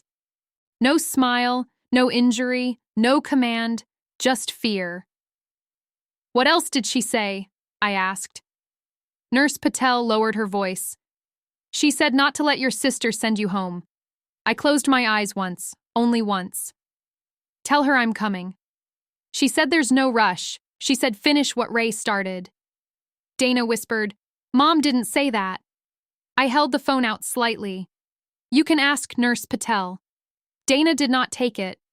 Marcia stepped closer. I'll call the unit desk and confirm. Nurse Patel said, Marcia's there? Yes. Good. Tell her the old contact note was in the chart. It named both daughters. Marcia heard enough. Her face changed. What date? She asked. I put the phone on speaker. Nurse Patel said, Original note, May 18th, signed by Mrs. Calder, both daughters. No exclusion. Marcia wrote fast. And the later form? Uploaded June 29th. Sole contact Dana Voss. Reason listed as estrangement. Owen looked like someone had moved the floor. Dana whispered. She was confused. Nurse Patel's voice stayed professional. Mrs. Calder passed orientation checks that morning. Marcia said, Thank you. Please preserve the chart note. I already flagged it. The call ended. No one moved. That was the new stake. Not my reputation. Not Dana's speech. My mother had tried to keep both daughters in the room, and Dana had edited one out. Aunt Carol stood again. Dana, how could you? Dana's eyes filled, but the tears came late. I was trying to keep things simple. For who? I asked. For everyone. No. For Mom? No. For once, stop saying no.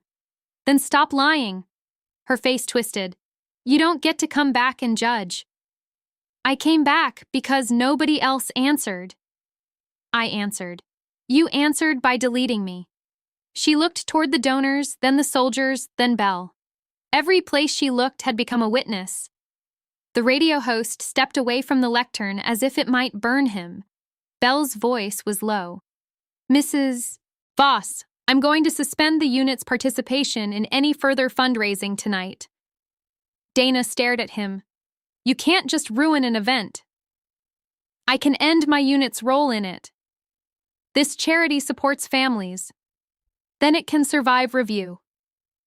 Owen rubbed both hands over his face. Dana, give him the donor packet. No. Give it to him. It's not his. Belle said, then give it to your board. Dana's laugh was sharp and broken. You all think you know what happened. I said nothing. She pointed at me again.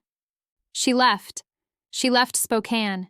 She left East 17th Avenue. She left Mom after Dad's shop closed.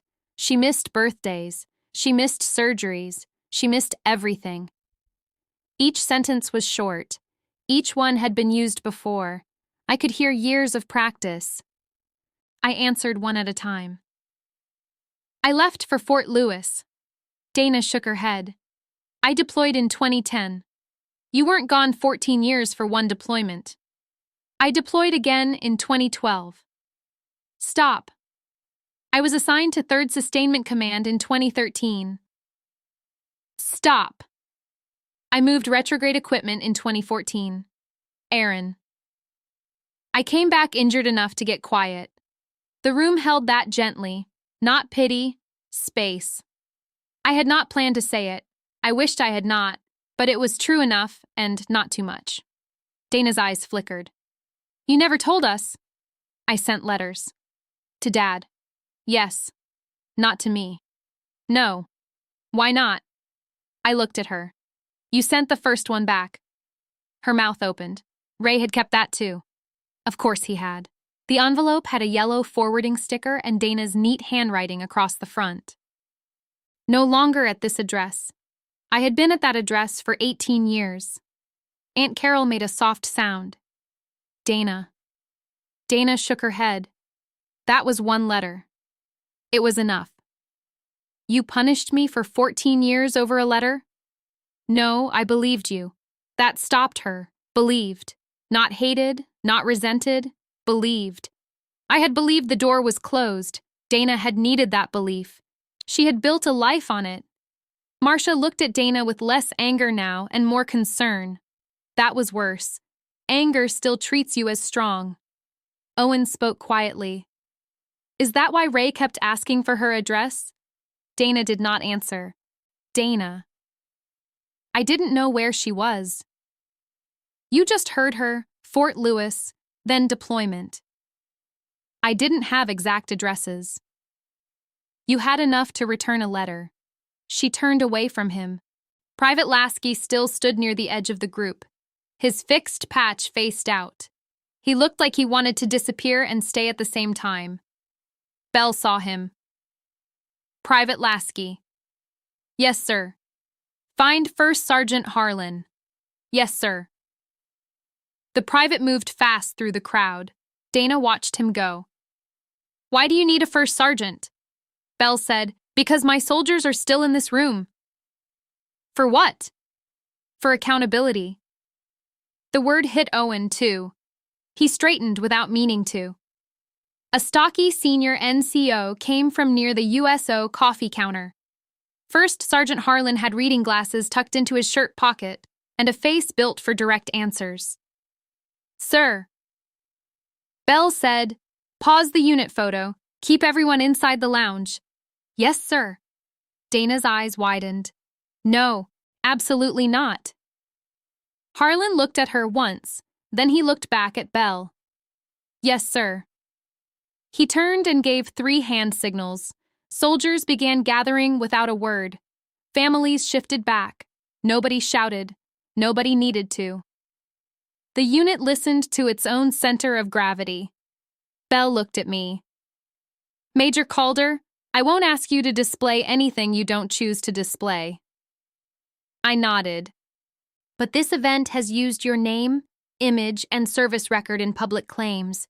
If you want the record corrected in this room, I'll stand with the correction. Dana whispered, Aaron. I knew that voice. It was not apology. It was a request for me to carry her one more time. I looked at the display board turned toward the windows. My 22-year-old face still looked out from it. I looked at the donor packet on the table. I looked at the garment's sleeve. Then I looked at Belle. Not all of it, I said. He nodded. Your call. Only enough. Understood. I unzipped the sleeve to the midpoint and took out the service jacket still wrapped in thin plastic. The metal rack faced inward. I kept it that way. Dana exhaled, almost relieved. She still thought hiding the rack saved her.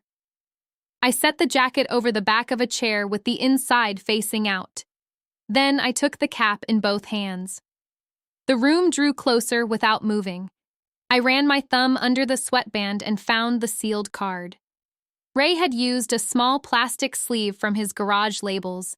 He had taped the edge with blue painter's tape. His handwriting sat across the back. For Aaron, if needed. I held it for 1 second. Then I handed it to Colonel Bell. Dana stared at the small card like it was bigger than the display board, bigger than the banner, bigger than every speech she had ever given. Bell did not open it right away. He looked at me once. I said, "Read the reference only." He nodded. Then he broke the old tape. Bell slid the card free. It was smaller than people expected. That mattered. Dana had built a wall out of speeches, packets, photographs, and soft music. Ray had answered with a card that fit inside a cap. Bell read silently first.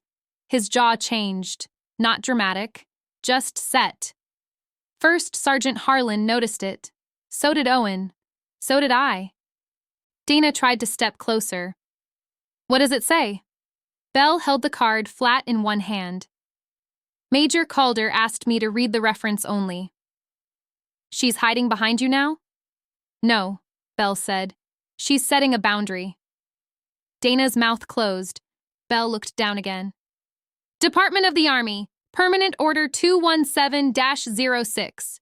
Award reference, Army Commendation Medal with V device. Then later, Service Packet Notes, Meritorious Service Medal Recommendation, Movement Control Operations, 2013 through 2014. The room did not know all of those words. It knew his face. Owen did too. He looked at me and said, "That's not washing out." No, Bell said. Dana snapped. Nobody said washed out. Aunt Carol turned her head. You did. I said she couldn't handle it. You said washed out at Thanksgiving. Dana stared at her. Carol. You said it at Ray's garage sale, too. Mark looked down at the phone in his hand. It's in the donor speech. Owen turned on him. What? Mark swallowed. Not those exact words. Show me, Owen said. Dana reached for the phone. Mark, don't. He moved it away. That was the second crack. Smaller than Owen's. Still real. Mark tapped once, then held the screen out. Owen read. His lips moved, but no sound came out. Bell watched him. Captain Voss? Owen did not answer at first. Then he read one line aloud. Some serve loudly for a season. Some fail quietly and leave others to carry the uniform's promise. I felt my face go cold, not sad, cold. There are insults people say in anger. There are insults people rehearse. The second kind has a shape. Dana said, it's rhetoric. Bell said, it's false. You don't know that. I know enough. You read one card. I commanded soldiers moved by records like this.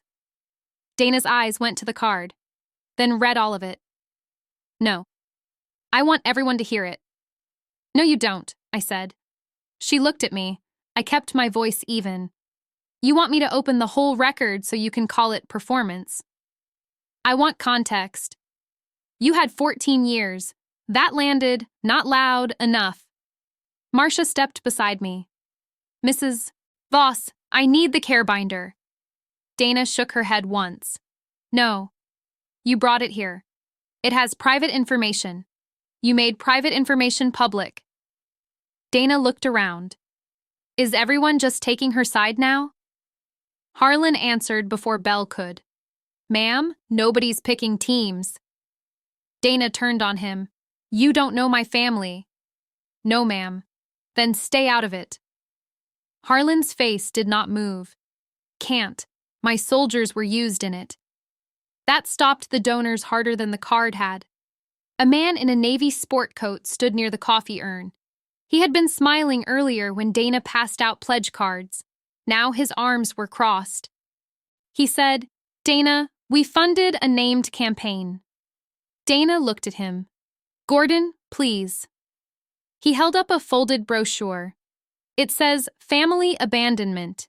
It says community support. It says both. Bell turned to the public affairs sergeant. "Preserve that brochure, too." The sergeant nodded. "Already photographed, sir." Dana's hand tightened around the binder. "This is ridiculous." Marcia said, "Give me the binder." "No." Owen stepped forward. "Dana." She turned toward him. "Don't you start. I'm already in it. You don't understand. I understand the speech used my rank." Dana's face changed. There it was, the thing under all of it. Owen said, "Did my packet include this charity?" She did not answer. He took one step closer. "Dana." It showed family readiness work. "Did it name Aaron?" "No." "Did it say you managed an estranged parent care situation alone?" Her eyes filled again. "You were deployed training rotations half the year." "That's not what I asked." She looked toward Bell, then away. Owen's voice dropped. "Did you sign it?" Dana said nothing. The answer sat there. Bell did not move, but I saw him place Owen in a different file in his head. Not guilty, not clean either. A commander hears silence for a living. Owen rubbed his forehead. "Dana, give Marcia the binder." "It's ours." "It's not. It's Mom's." "Then it was never yours." Her face broke for half a second. Then it hardened again. "You all love records now," she said. "Fine." She opened the binder and pulled out a plastic sleeve. "Here's a record. Hospital calls, medication lists, therapy reminders, utility bills, grocery receipts. Where was Aaron?" I said, "Working." Dana laughed once. "There it is. At a distribution yard. A yard. In Tacoma." "With no phone?" "With one you blocked." She threw the sleeve on the table. "Prove that." I did not reach for my bag. Ray had taught me something without saying it. You do not show every tool because someone demands noise. You show the tool that fits the job. Marcia picked up the sleeve. She read the top page. "This is not a call log." Dana said, "It's my notes." "It's typed." I typed my notes. Marcia turned the page. "These entries are copied from the hospital portal." "Yes." "Some are missing." Dana's eyes sharpened. "What?" Marcia tapped the page. "June 29 upload is here. The May 18th contact note is not. That's because it wasn't relevant. It named Aaron. It named both of us. Then it was relevant." Dana grabbed the edge of the table. "Mom didn't want chaos." Aunt Carol said she wanted Aaron. Dana snapped, "You didn't even visit." Aunt Carol went still. That was new. Owen looked at Dana. "Why would you say that?" "Because it's true." Aunt Carol's voice shook. "I came every Tuesday." Dana said, "Not after June." "Because you told me she was resting." Dana looked away too fast. Marcia closed the binder slowly. That sound was small. Everyone heard it. "You restricted visitors?" Marcia asked. "I coordinated them." "Did Mrs. Calder ask for that?" Dana said, "She gets overwhelmed." "Did she ask for that?" "She needed peace." "That's not an answer." Dana pushed the binder toward her. "Take it then." Marcia did not touch it right away. "I need you to understand something. If this binder conflicts with the chart controls." Dana's laugh came out thin. "So now I'm some villain." Nobody answered. That was worse than yes. Private Lasky came back with 2 more soldiers behind him. He stopped near Harlan, keeping his patched sleeve close to his side. He looked at me once, then at the cap. Bell noticed. "Private Lasky," he said. "Yes, sir." "Did Major Calder correct your patch earlier?" Lasky flushed. "Yes, sir." "How?" "Quietly, sir." "What did she say?" Lasky swallowed. "She said my unit deserved to face forward." The words moved through the soldiers faster than the citation reference. Dana's eyes narrowed. She knew it meant something. She did not know what. Bell looked at the room. That's the difference. Nobody asked him what he meant. He turned back to me. "Major, may I ask about the movement control element?" "General terms." "General terms." I nodded.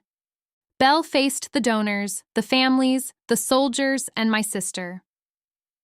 In 2013, a sustainment movement control element supported routes that kept equipment, personnel, and medical supplies moving through unstable regions. That work is not decorative. It is planning, timing, convoy tracking, air movement, customs clearance, fuel, repair, and decisions made when delays become risk. Dana folded her arms. "That's a job description." Bell looked at her. "Yes, it's called service." Her face reddened.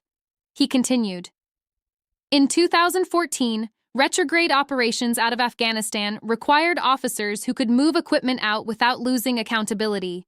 Every container mattered. Every manifest mattered. People came home because somebody knew where things were. The room stayed silent. Not quiet. Silent. Bell held up the card. "This reference connects Major Calder to that work." Dana said, "Connects, not proves." Owen closed his eyes. Harlan looked at the floor. Bell did not take the bait. "Correct. A reference is not the full packet." Dana looked almost relieved. Then Bell said, "So we'll request the full packet." The relief left. "From whom?" she asked. "Official channels." "You can't dig through her life." "I can verify claims made at my unit event." The sport coat donor spoke again. "And our board can verify claims made in fundraising materials." Dana turned on him. "Gordon, don't do this here." He looked at the brochure in his hand. "You did it here." That was a clean sentence. It cut because it was plain. Mark lowered himself into a chair. He looked younger without the camera. Owen faced him. "Who wrote the online profile?" Mark rubbed his mouth. Dana gave me bullet points. "Who added the photo?" "I did." "Where did you get it?" Mark looked at me, then away. "From Ray's boxes." My breath changed. Dana said, "They were family photos." I said, "Ray's boxes were in his garage." "You didn't want them." "I wasn't told he died until after the service." Aunt Carol covered her mouth. Dana's voice went low. "Don't." I looked at her. "No more. You don't get to use Dad." "I'm not." "You are." "No, you did." That was the line that made her step back, because Ray had become useful to her only after he could not correct her. Owen stared at Dana. "You told me Erin declined to come." Dana whispered, "She wouldn't have." "You told me she declined." Dana did not answer. The airport loudspeaker announced a baggage delay. Someone's suitcase thumped against a carousel in the lower level. The sound came up through the open space beyond the glass wall. I thought about East 17th Avenue then. The small kitchen, Ray's boot tray. Mom writing grocery lists on envelopes. Dana standing in the doorway, already deciding which facts belonged to her. At my age, memory stops asking permission. Bell placed the card back inside its sleeve. He did not return it to me. Not yet. "Major," he said, "do you want this read into the room later if needed?" "Only if needed." Dana laughed under her breath, still hiding. I looked at her, still waiting. "For what?" "For you to stop." She stared at me. "You can," I said, "right now." Her eyes filled again, but this time anger held them in place. I did what I had to do. "No." I kept Mom safe. No, I built something. On me. She looked toward Owen. Say something. Owen's face was gray. I don't know what's true yet. That hurt her. It was the first honest thing he had said to her all night. Marcia picked up the binder. I'm taking this to the hospital office. Dana grabbed it back. You need a release. Marcia's voice stayed level. I have enough to flag disputed decision-making.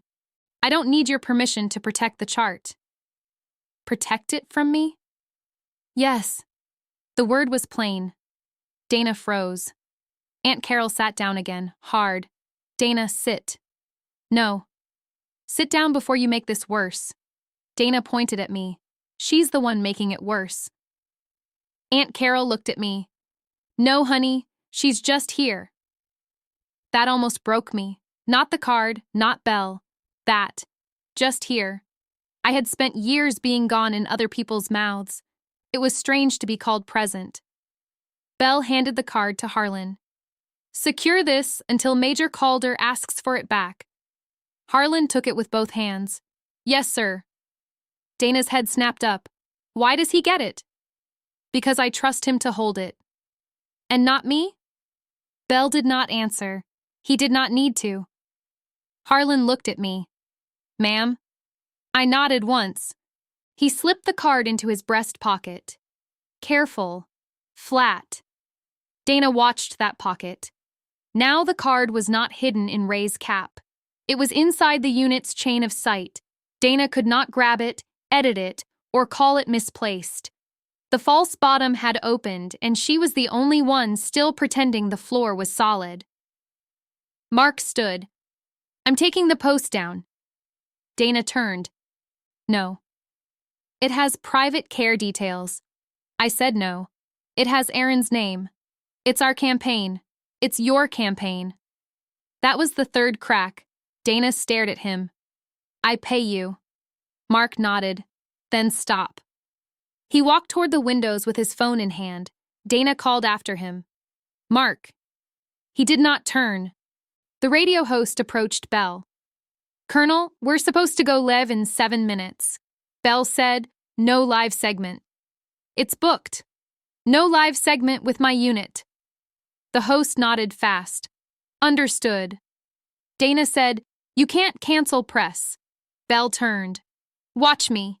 There was no heat in it. That made it final. Owen moved beside Dana. We need to call the board. She stared ahead. You call them. I will. No, Owen. You call them and explain how your commander humiliated your wife. He looked at her for a long second. That's not what happened. Her mouth trembled. You're choosing her. I'm choosing facts. Facts, she said. Yes. You all learned that word tonight. I said, some of us lived by it. She looked at me with pure dislike then. No polish, no charity smile.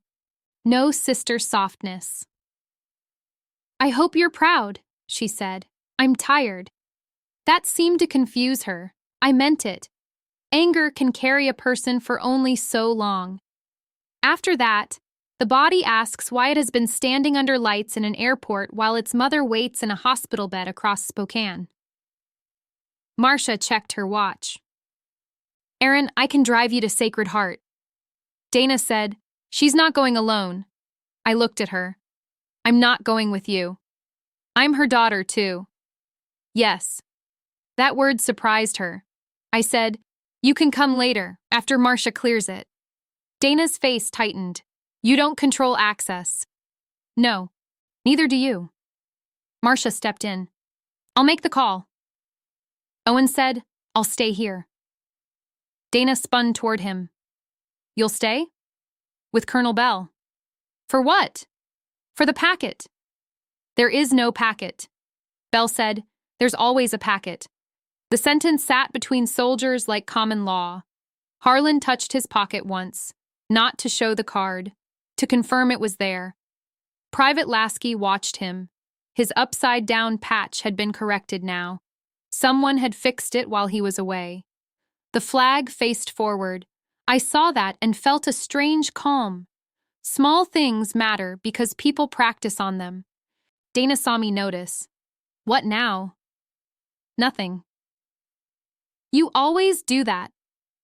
What? Look like you know something. I met her eyes. I know enough. The sport coat donor, Gordon, walked to the pledge table and began gathering brochures. Another donor helped him. The radio host unplugged a small audio recorder. The public affairs sergeant kept photographing each display panel. One by one, Dana's props became evidence. She understood then, not fully. Enough. She moved toward the display board with my old photograph. That's mine. Belle stepped into her path. Leave it. It's my board. It contains Army imagery and a service member's image used in a disputed claim. You're enjoying this? No. You are. Belle's voice lowered. Mrs. Voss, I've written letters to families. I've signed investigation packets. I've watched good soldiers disappear behind bad paperwork. I don't enjoy any of this. She looked away first. Owen did not. He looked at Belle and said, Sir, do you need my statement tonight? Yes. Dana whispered. Owen. He kept his eyes on Belle. I'll give it. Belle nodded. First Sergeant will take you to the side room. Harlan said, Captain. Owen followed him. Dana watched her husband walk away with the man holding my father's card. Her face showed fear again. Real fear. Not fear of me. Fear of the record. I knew that fear. It makes people generous or dangerous. Dana chose dangerous. She stepped close to me and spoke low. If you go to Mom now, she'll get upset. No. She's weak. She asked for me. She says things. She passed orientation. You're using a nurse against me. I answered the phone. Dana's eyes filled. I was there when she forgot Dad's coffee mug. I softened for 1 second. I could not help it. Then she said, You weren't. And the softness left. You keep reaching for real pain, I said, then wrapping it around a lie. She recoiled. Marcia touched my arm. We should go. Belle turned to me. Major Calder. I faced him. He did not salute. Not then. That mattered too. He said, This is not finished. I know. When it is, you'll decide what gets said. Dana muttered, Of course she will. Belle looked at her. No, the record will. She'll decide how much dignity you get while hearing it. Dana went still. That was the closest anyone had come to naming mercy. I picked up Ray's cap. Without the card behind the sweatband, it felt lighter and more exposed. I tucked it under my arm, then lifted the garment sleeve from the chair. The jacket stayed zipped enough to hide the rack. Dana noticed. Still won't show them. I turned back. You're not ready. She laughed once. For medals? For being wrong. No one moved. Then Aunt Carol stood and came to me. She touched my elbow, careful around the garment sleeve. Tell your mom I'm coming tomorrow, she said. I nodded. Her chin trembled. Tell her I should have asked better. I will. Dana made a small sound. Carol. Aunt Carol did not look at her. Not now. That was all. Marcia started toward the exit with the binder in both arms. I followed her past the USO desk, past the folding chairs, past the banner with the unit crest. Soldiers watched without speaking.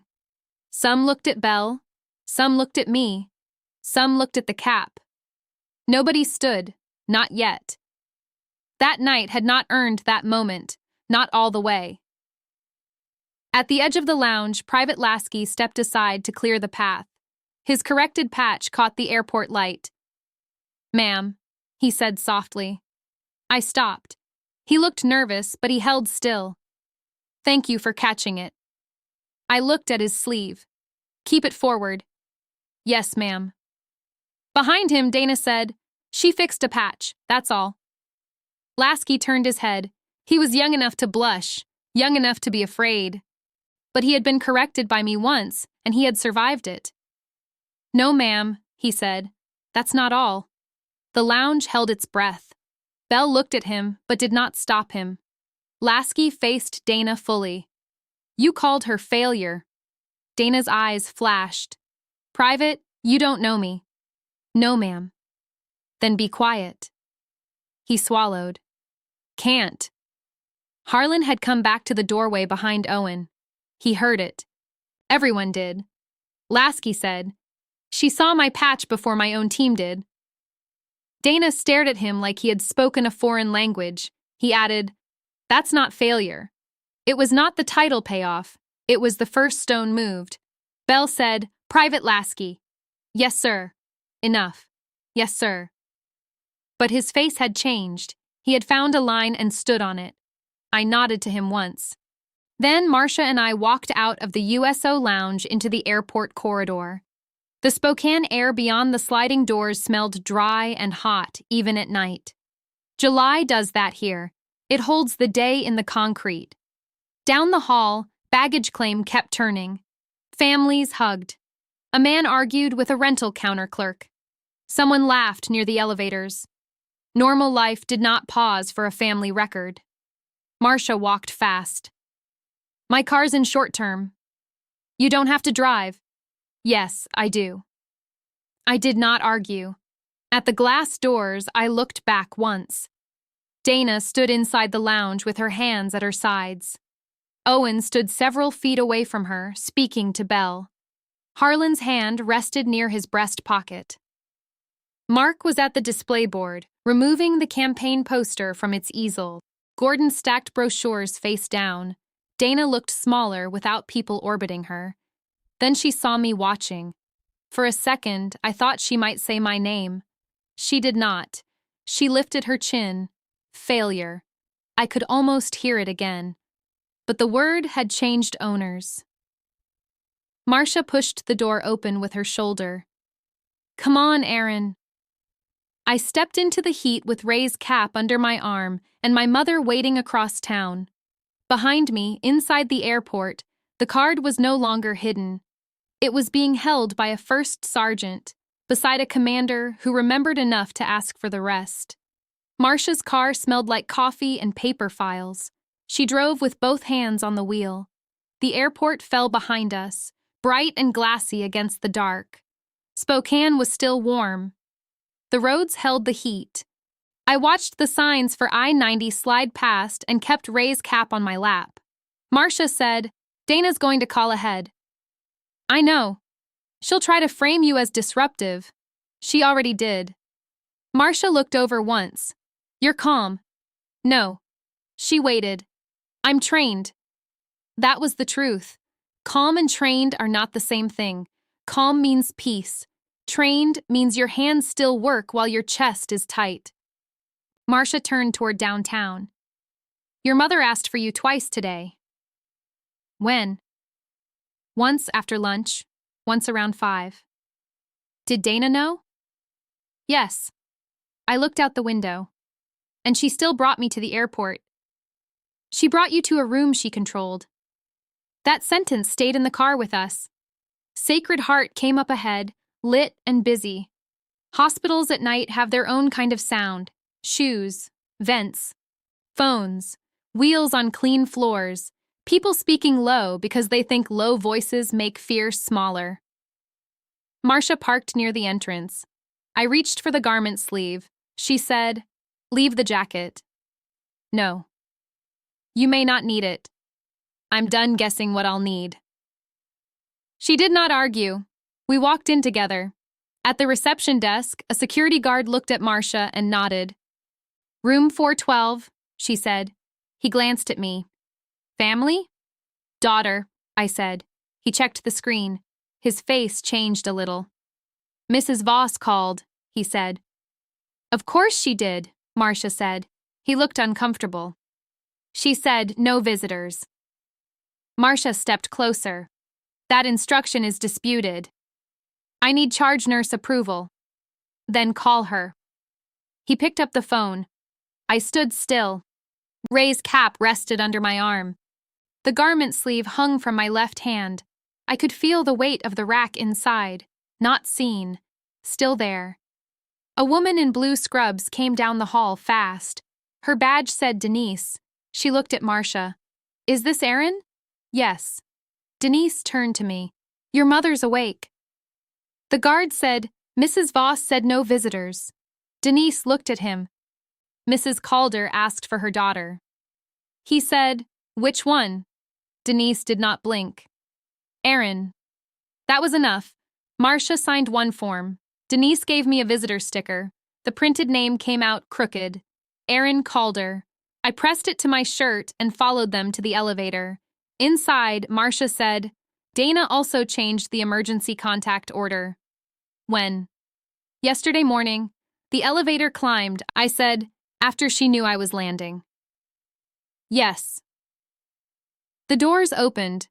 Denise led us past rooms with dim lights and open curtains. A television murmured somewhere. A man coughed behind a door. A nurse pushed a cart and gave my garment sleeve one quick look. She did not ask. My mother's room was near the end. Denise stopped outside. She tires fast. I know. She's clear tonight. That mattered. Marcia touched my wrist. I'll wait here. I went in alone. My mother looked smaller than she had in my memory. That is a cruel thing about distance. It protects the old version. Then the real person is in front of you, and you have to love both. Her hair was white at the temples. Her hands lay on top of the blanket. One finger still wore Ray's plain gold band on a chain. She turned her head. Aaron. I set the garment sleeve on the chair. Hi, Mom. Her eyes filled. You came. Yes. Dana said you might not. I came. She held out her hand. I took it. Her grip was weak, but it knew me. She looked at the cap under my arm. Your dad's. Yes. He kept that box by the furnace. I know. He said Dana hated that box. I sat down. She hated what was in it. Mom's mouth pulled tight. She took papers. When? After Ray's service. My throat closed for a second. Which papers? Letters. Army letters. Some had your name. Did you see them? I saw one. Fort Lewis. Another said Kuwait. I nodded. She said they were old mail. They were records. Mom looked at the ceiling. I signed something. I leaned in. What did you sign? I thought it was for care. Power of attorney? No, a statement. My hand went still. Denise stepped inside softly. Mrs. Calder, do you want water? Mom shook her head. No, I need to say this. Marcia came to the doorway. Mom looked at me. Dana wrote it. She said it helped Owen. What did it say? That you left, that you were unstable after the army, that she handled family obligations. Marcia's face tightened. I asked, did you read it all? No. Her voice broke. I trusted her. I did not let go of her hand. She said, I'm sorry. Don't spend strength on that. She said it was just family wording. For Owen's promotion packet? I don't know. Marcia stepped in. Mrs. Calder, did anyone witness it? Mark. My head lifted. Mark was there? Marcia asked. Mom nodded. He had his phone out. Dana said it was easier. Did he record you? I think so. A clean line connected in my mind. Charity profile, promotion packet, care paperwork, one story, many uses, failure. That word had not been an insult only. It had been a tool. Marcia pulled out her phone. I need to notify Colonel Bell. I looked at her. Now. Yes. Mom squeezed my hand. Is Dana angry? Yes. She gets scared. I know. No, Aaron, really scared. I watched my mother's face. She whispered, Ray used to say Dana didn't lie to win. She lied so nobody would see she was losing. That sounded like him, plain, hard, useful. My phone buzzed before Marcia finished dialing. Owen's name was on the screen. I answered. He sounded different, flattened out. Aaron. Yes. Is Mom okay? She's awake. Did she tell you? About the statement? Silence. Then he said, I found it. My mother closed her eyes. I stood. Where? In Dana's folder, not the binder, her personal folder. What does it say? He breathed once. It says you abandoned the family after washing out of service. The room narrowed. Read the signature line, I said. He hesitated. Marie Calder. Mom whispered, no. I asked, witness? Mark D. Ellison. Marcia held out her hand for the phone. I put Owen on speaker. Bell's voice came on behind him. Major Calder, Colonel Bell here. I straightened without thinking. Sir. We have an issue. What issue? Mrs. Voss just tried to restart the program. Marcia said, with press? Yes. Owen added, she told the donors the unit owes her a chance to correct the record. I closed my eyes once. Bell said, she has the microphone. Marcia's face went pale with anger. After I told them disputed care paperwork was flagged? Yes. What is she saying? Bell paused. That you're exploiting your mother's condition. Mom opened her eyes. Denise said, oh no. I looked at my mother. I'm coming back. Mom's hand tightened. Take me. No. Aaron, you need rest. Her voice was thin, but it held. She used my name. Marcia stepped closer. Mrs. Calder, I can't recommend that. Mom looked at her. Can I speak? Denise answered before Marcia could. Yes. Can I choose? Yes. Then get the chair. The room went still. I said, Mom. She looked at me with the same eyes she had used when I was 17 and late for work at the Safeway on 29th. Don't you mom me? I almost smiled. Almost. Denise moved first. I'll get a transport chair. Marcia said, this is not medically ideal. Mom said, neither is being used. That ended it. We moved fast after that. Denise wrapped a blanket around Mom's shoulders. Marcia signed the temporary release note for transport inside hospital policy. She made 2 calls in the hallway, one to the charge nurse and one to the administrator on call. I zipped the garment's sleeve all the way. Mom watched me. Is it in there? Yes. All of it? Enough. She nodded. Your dad knew. I think he hoped. No. Her eyes stayed on the sleeve. He knew. Denise wheeled her to the elevator. I walked beside them with the cap against my ribs. In the lobby, the guard stood when he saw us. He said, is everything all right? Mom looked at him. No. He stepped back. Marcia drove. Denise came with us. Hospital policy had words for it. Family-assisted transport, temporary off-floor accompaniment. I knew what it really was. Witness protection, Spokane style. We reached the airport faster than I expected. The sliding doors opened and the sound hit first. Voices, wheels, a distant announcement. Then Dana's voice from the USO lounge speakers. 14 years gone, she was saying. 14 years of silence, and now she wants to rewrite who stayed. Marcia stopped. Mom's face changed. Not grief, anger. Denise whispered, Mrs. Calder? Mom said, keep pushing. We moved down the corridor. People had gathered again. Not as many as before, but enough. Donors, soldiers, family. Travelers slowing because airports make every raised voice public. Dana stood near the front of the lounge with the microphone in her hand.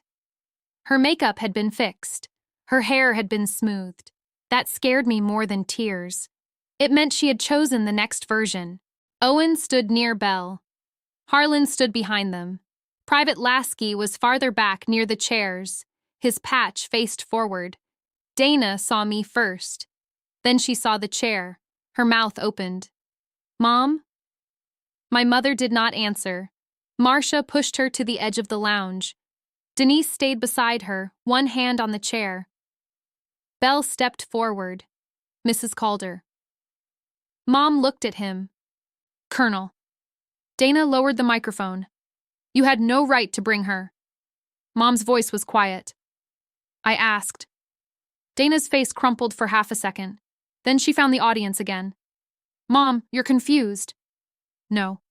You need to go back. No. The microphone carried both voices. Dana realized it and looked at the device like it had betrayed her. Gordon stood by the pledge table. Mark stood near the display board, phone in hand. Aunt Carol had returned too. She must have been called by someone. Her purse was still hanging from her elbow. Belle looked at me. Major, I have the card. Harlan removed it from his breast pocket. He held it out to Belle. Dana said, This is cruel. Belle took the sealed sleeve. It is necessary. No, this is theater. My mother said, Dana. That one word stopped her. Mom lifted her hand. Give me the microphone. Dana froze. Mom, no. Give it to me. Please. Now. Dana looked around. Nobody moved to save her. That was the shape of consequence, not punishment, absence. She handed my mother the microphone. Mom held it with both hands. It shook. The speakers picked up the soft scrape of her thumb against the metal. My daughter Erin did not abandon me, she said. Dana closed her eyes. Mom went on. I signed a statement I did not understand. I was told it was for care. I was told it helped family. Mark lowered his head. Mom looked at him. You were there. Mark nodded once. Yes, ma'am. Dana whispered. Mark. He said, I recorded it. The room shifted. Owen turned to him. You have it? Yes. Dana's voice cracked. Delete it. Mark shook his head. No. Belle said, send it to Captain Voss and me. Mark looked at Dana. I already did. Owen checked his phone. His face told the room before his mouth did. He had it. Dana stepped back from my mother's chair. I was protecting us. Mom said, from what? Dana pointed at me. From her silence. I stepped forward. My silence was mine. No, it became ours. You made it useful. Dana's eyes went wet again. You left me here. I left for Fort Lewis. You left. I served. You never explained. I didn't owe Spokane a performance. Belle opened the sleeve around the citation card. The plastic made a small sound. Dana heard it and looked over. No, she said. Belle did not stop. Harlan moved beside him. Owen stood on the other side. Private Lasky had come closer without being told. He was still young. He looked terrified. He stayed. Belle read the top line first. Department of the Army, Permanent Orders 207-18. The words moved through the room cleanly. He continued. Award of the Bronze Star Medal to Major Aaron M. Calder, United States Army Reserve, for exceptionally meritorious service while assigned to a Sustainment Movement Control Element, Afghanistan, 2013 to 2014. Dana's face emptied. Belle read slower. Major Calder's actions ensured the uninterrupted movement of medical supplies, recovery equipment, personnel, and accountable materiel across multiple routes during retrograde operations. A soldier near the back stood straighter. Belle kept reading. Her coordination under adverse conditions preserved mission continuity and directly supported the safe return of coalition personnel and equipment. My mother covered her mouth. Aunt Carol began to cry. I did not. Not yet. Belle looked up. There's more. Dana whispered, Stop. He looked at me. I nodded once. Belle read the final line. Her performance reflects great credit upon herself, the Army Reserve, and the United States Army. He lowered the card. The room was silent. Not quiet. Silent. Dana's first insult came back into that silence. I could feel everyone remembering it. The baggage claim, her laugh, the word she gave me because she thought I had nothing in my hands. Failure. Bell turned to me. Major Calder, he said. Then he stood at attention. Harlan stood with him. Owen stood too, slower, like the movement cost him something real. Private Lasky was the first enlisted soldier behind them to rise. His chair scraped the floor. He squared his shoulders. His corrected patch faced forward under the airport lights. One soldier followed him, then another, then the row by the coffee table, then the soldiers near the windows, then the ones by the USO desk. 27 soldiers stood in the Spokane airport because one private chose not to wait. Bell raised his hand in salute. The whole unit held still behind him. My mother's hand found my sleeve. Bell's voice carried without the microphone. Ma'am, nobody in this terminal will call Major Calder a failure again. Dana made one sound, not a word. I returned the salute. My hand was steady, my chest was not. For 1 second, the airport beyond the lounge kept moving around us. Bags rolled. A child asked a question. A boarding announcement started and stopped. But inside that space, the record stood taller than every lie Dana had built around it. Bell lowered his hand. The soldiers lowered theirs. No one clapped. I was grateful for that. Applause would have made it smaller.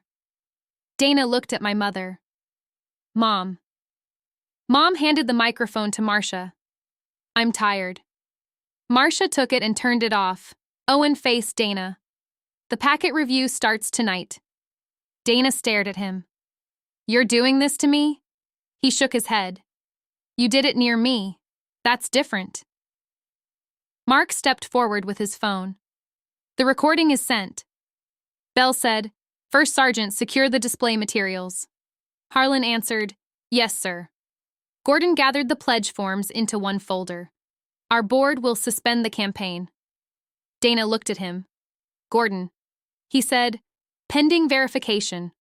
That was the word that finally landed. Verification. The thing she had always treated like an enemy. Mom tugged my sleeve. I bent down. She whispered, Take me home tomorrow. To East 17th? Yes. I looked at Dana. She had heard it. For the first time all night, she did not answer for our mother. Marcia pushed the chair back from the lounge entrance. Mom kept her hand on my sleeve. Her fingers were cold through the fabric. Dana watched that hand like it was a verdict. Mom, she said again. Mom did not look at her. I need air. We're inside an airport, Dana said. I know where I am. That stopped Dana better than any shout could have. Denise bent close.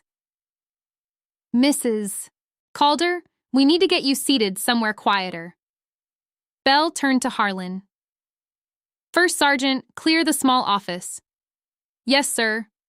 Dana said, You can't just take over the USO. Bell looked at her. I can protect a guest. She's my mother. She's also a patient. Marcia stepped in front of Dana without touching her. And she's the signer on disputed documents. Dana stared at her. You've wanted this all night. No, Marcia said. I wanted clean paperwork. Gordon came forward with the pledge folder held flat against his chest. He looked older than he had at the table. That is what truth does to some men. It does not make them brave. It removes the shine. Dana, he said, the board needs your keys. Her head turned slowly. What? The lockbox key, the tablet, the receipt book. This is insane. It's standard. It's public humiliation. Gordon looked at my mother's chair. So was the speech. Dana's face changed again. Shame reached her, then anger beat it back. She dug in her purse and pulled out a key ring with a silver house charm. She yanked one key loose and slapped it into Gordon's palm. There, she said. Enjoy your investigation. Gordon did not answer. He held out his other hand. Dana's mouth tightened. The tablet is in my car. Then Mark can get it, Gordon said. Mark lifted his head. I'll go. No, Dana said. Mark stopped. Owen stepped beside him. I'll go with you. Dana looked at her husband. You're choosing them? Owen's voice stayed low. I'm choosing the record. That hurt her more than the salute did. I saw it. For a second, she looked like my sister from East 17th Avenue. Bare feet, angry eyes, always afraid somebody else would get picked first. Then she was Dana again. You don't know what I carried, she said. I said, then name it. She looked at me. Name what you carried, I said. Right here. Her lips parted. No answer came. Mom moved her hand on my sleeve. Dana? Dana flinched. Don't. Come here. No. Come here. Dana looked at the soldiers still standing near the chairs. Some had sat down, but most had not moved far. Nobody was staring with hunger. That mattered. They were witnesses, not a crowd. Dana walked to Mom's chair. Her heels made small taps on the floor. Mom looked up at her. Why did you say I asked for no visitors? Dana swallowed. You were tired. Why? I didn't want a scene. You made one. Dana looked down. I know. Why did you move the paperwork? Dana's eyes flicked to Marcia. Mom said, look at me. Dana did. Why? Dana's voice dropped. Because she was coming. There it was. Not the whole truth. Enough to open the next door. Mom said, Aaron? Dana nodded once. Yes. Why did that scare you? Dana's face twisted. Because you'd ask her. Ask me what? I said. Dana did not want to answer me. She answered Mom. You'd ask her to stay. The terminal noise came back around us. A rolling suitcase hit a floor seam. A child cried near the escalator. Somebody laughed too loudly by the doors, and then stopped. Mom closed her eyes. That was my choice. Dana whispered, she always leaves. I felt the old sentence land. It did not cut as deep now. It sounded tired. I said, I left for orders. You left us with bills. Dad worked 2 shifts. So did I. I nodded. Yes. That surprised her. Her face sharpened. I know you did, I said. Ray told me. Don't call him Ray. He signed his letters that way. He was Dad. To you too. Dana looked away. Belle came back with Harlan. The office is ready. Mom said, I want Aaron. I'm here, I said, and Dana. Marcia said, Mrs. Calder, I need to advise against informal discussion. Mom gave her a tired look. Then make it formal. Marcia paused. Then she nodded. Fine. We'll record notes. Dana said, no recording. Marcia looked at her. Then don't speak. That was plain enough. We moved into the small office behind the USO desk. It had a narrow table, 4 chairs, a corkboard, a printer, and 2 stacked boxes of coffee cups. Denise parked Mom near the table and checked her pulse. Belle stayed at the door. Harlan stayed outside with the soldiers. Owen and Mark had gone for the tablet. I set Ray's cap on the table, not the citation card. Belle still had that in its sleeve. The cap sat there with its worn brim and old crease, plain as a wrench. Dana looked at it. I hated that thing. I know. He kept it like you were coming back tomorrow. I touched the brim. Maybe that helped him. It made Mom wait. Mom opened her eyes. No, you did. Dana froze. Mom's voice was weak, but it held a clean edge. Every time I asked about Aaron, you changed the subject. I was protecting you. You were protecting your story. Dana stared at the table. Marcia sat down and opened her notebook. Mrs. Calder, I need to ask direct questions. Mom nodded. Did Dana Calder Voss tell you the statement was for medical care? Yes. Did she explain it could be used for a charity profile? No. Did she explain it could affect Owen Voss's promotion materials? Dana snapped, it didn't affect his promotion. Marcia looked at her. You'll get your turn. Mom said, no. Marcia wrote that down. Did you intend to state that Aaron Calder abandoned you? Mom's eyes filled, but her voice did not break. No. Did you believe Aaron washed out of service? Mom turned her head toward me. No. Dana whispered, Mom. Mom looked at her. I didn't know the awards. I didn't know the places, but I knew my child. I had to look at the cap then, not at my mother. Silence was not always strength. Sometimes it was just the only thing left that kept you upright. Marcia wrote another line. The office door opened. Owen came in holding Dana's tablet. Mark followed with a zipper pouch and a small receipt book. Dana reached for the pouch, but Owen moved it out of reach. Don't, he said. I need my medication. Mark said, it's receipt slips. Dana turned on him. You're enjoying this? Mark looked wrecked. No. You recorded my mother. You asked me to. You should have known better. He nodded. I do now. Owen set the tablet on the table. Password. Dana folded her arms. Gordon appeared at the door behind Belle. Dana. No. Marcia said, the board can request access another way. Then request it. Owen looked at his wife. If you make them chase it, it gets worse. Dana laughed once, no humor. Worse than this? Yes. He said it so fast she blinked. Then he added, worse for me too. That reached her, not because it was noble, because it was practical. What do you mean? She asked.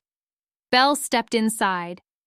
Captain Voss, your packet contains community leadership claims tied to the Homefront Welcome Fund. Owen nodded. And family hardship language. Language based on false facts, Belle said. Dana gripped the back of a chair. It was one paragraph. Belle said it was sworn support material. Owen shut his eyes for a second. Dana, please. The room waited. Dana took the tablet. Her hands shook as she typed. She pushed it toward Gordon. Don't lose it, she said. Gordon did not respond to that. He opened the records. Marcia stood behind him. The first page loaded. Homefront Welcome Fund. Donor Summary. Family Reintegration Outreach. Calder Case. My name was in the third line. Aaron Calder, estranged sibling, service separation reported, no verified support. Marcia read it out loud. No verified support. Mom said, but she sent money. Dana closed her eyes. I looked at her. You told me checks were better than calls. She said nothing. Mom's head turned. What checks? I did not want this in that room, but it was already there. After Dad's service, I said, then after your first admission, then monthly after that. Mom looked at Dana. You said the account was from the church. Dana pressed both hands over her face. Gordon scrolled. There are deposits listed as community relief. Marcia leaned closer. Amounts? He read 3 numbers. Not large, not heroic. Mine. The numbers I could afford. Mom made a sound under her breath. Dana. Dana dropped her hands. It all went to care. Marcia said, that isn't the question. It went to care. Gordon looked at her. Then why relabel it? Dana's answer came out small. Because donors gave more when they thought nobody helped. Nobody spoke for several seconds. That was the next truth. Not fancy, not complicated. Ugly because it was useful. Owen sat down slowly. Dana. She looked at him. It paid for things. What things? Ramps, groceries, the chairlift estimate. That chairlift was never installed, Mom said. Dana's eyes went to the floor. Marcia's pen stopped. Where is that money? Dana's mouth trembled. Some of it is still there. Where? In the fund account. Some? Dana nodded. Gordon pushed the tablet aside. The board will freeze withdrawals tonight. Dana looked relieved and frightened at once. That told me she had not spent it all. It also told me she knew enough was missing to matter. Denise touched Mom's shoulder. Her pulse is up. Mom waved her off. I heard. You need rest. I heard that too. Belle stepped back to the door. Captain Voss. Owen stood. Belle's voice was official now. You will remain available for command interview at 0800. Yes, sir. You will not contact donors tonight. Yes, sir. You will not discuss Major Calder's record with anyone. Owen's face tightened. Understood. Dana said, he didn't do this. Belle looked at her. Then don't make him carry it. That sentence landed clean. Dana sat down in the last chair. Her knees seemed to give before she did. She looked at my mother, then at me. I didn't think you'd come, she said. I know. I built it around that. I know that too. She wiped one cheek hard. I told myself you didn't care. That made it easier. Yes, that was the closest she had come to truth all night. Mom's fingers moved on the blanket. Dana, did you keep Aaron's letters? Dana looked sick. I stopped breathing for 1 second. Dana whispered, Some. Where? Mom asked. At the house. Mine? Dana shook her head. My garage. I looked at the cap again. Ray had kept clippings and official letters. Dana had kept the living ones, not to protect them, to control when they could exist. How many? I asked. I don't know. From where? Fort Lewis, Kuwait, Bagram. One from Germany. My memory supplied the dates before she could. Fort Lewis, 2009. Kuwait, 2011. Bagram, 2013. Germany after the medevac chain audit. Nothing graphic, just paper. Just proof that I had reached for home. Mom stared at her. You told me she stopped writing. Dana's chin shook. I know. Mom closed her eyes. That was worse than the statement. At my age, anger changes shape. It gets quieter and it becomes a list. I said, You'll bring them tomorrow. Dana nodded. All of them. Yes. To East 17th. Her eyes lifted. You're going there? Mom asked me to take her home tomorrow. That house isn't ready. Then we'll make it ready. Dana looked at Marcia. She can't just decide that. Mom said, I decided. Dana's mouth closed. Denise checked her watch. We're leaving now. No one argued, not even Mom. Belle handed the citation card back to me in its sleeve. He did it with both hands. That was not ceremony. That was respect. Major, he said. Colonel, your father kept a clean file. He tried. He did more than try. I slid the card back behind the cap's sweatband. The old leather gave a little under my thumb. False bottom. Real record. Private Lasky stood outside the office when we came out. He looked too young again. The airport lights showed the red around his eyes, but his posture was correct. Major Calder, he said. I stopped. Private. He touched his sleeve. The patch was straight. I fixed it. I saw. My squad leader said I should have known. You know now. He nodded. Then he looked at Dana, who had followed us into the hall. His voice got careful. Ma'am, I'm sorry I laughed earlier. Dana looked at him. She seemed confused by being given something clean. At baggage claim, he said. When she said it. Dana's face folded. She looked at me. I said nothing. The apology was his, not hers. It should stay that way. Dana said, Thank you for saying that. He nodded once and stepped back. Mom watched him. Good boy. He went red and looked at the floor. Harlan cleared his throat. Private. Yes, First Sergeant. Go drink water. Yes, First Sergeant. That almost broke the room. Not laughter. Just a little air.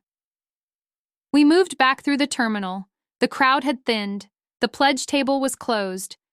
The display board had been turned around so the photos faced the wall. That felt right. Some things did not need to stare at us while we carried a sick woman through an airport. Aunt Carol waited near the escalator. Her purse was clutched in both hands now. "Marie?" she said. Mom looked at her. "Carol." Aunt Carol's eyes moved to me. "Aaron." I waited. She swallowed. "I should have called you myself." "Yes," I said. She flinched, but I did not soften it. Then I added, "You can call now." She nodded. "I will." That was enough for tonight. Outside, July heat sat over the curb even after dark. Marcia pulled the car forward. Denise helped me turn the chair without bumping Mom's footrest. Dana stood just inside the sliding doors, arms wrapped around herself. Owen stood beside her, but not touching her. Mom lifted one hand. Dana came forward. "Mom, go home," Mom said. Dana blinked. "What?" "Go home. Get those letters. It's late. Then start early." Dana nodded. "Okay. And Dana?" "Yes?" Mom's voice was barely above the traffic. "Do not call your sister that word again." Dana looked at me, then at the cap under my arm. "I won't," she said. It was not an apology. Not yet. It was a first payment. Mom accepted it because she was tired. I accepted nothing. Not out of cruelty, out of accuracy. Marcia opened the rear door. "We need to move." I helped Mom into the seat. Denise settled the blanket around her. Mom kept hold of my sleeve until the last second. "Aaron," she said, "I'm here. Don't leave the cap." "I won't." She nodded once and leaned back. Before I got in, Bell stepped to the curb. Harlan stood behind him, and Lasky behind Harlan. Not the whole unit this time. Just 3 soldiers under airport glass, with cars passing and families loading bags. Bell said, "Major Calder." I turned. "The after-action file from 2014, he said. "I read it when I took command. It mentioned a route correction outside Kandahar and a rail transfer fix through Germany. Your name was on both." Dana heard that from the doorway. So did Owen. Bell went on. 14 years gone is not the same as 14 years absent." I held his eyes. "No, sir." He nodded. "Safe home. Home." That word had weight again. I got into the car with the cap on my lap and the garment sleeve across my knees. Marcia pulled away from the curb. Spokane International slid behind us in pieces. Glass, light, uniforms. My sister standing alone by the doors. Mom's breathing evened out beside me. Denise watched her with one hand near the medical bag.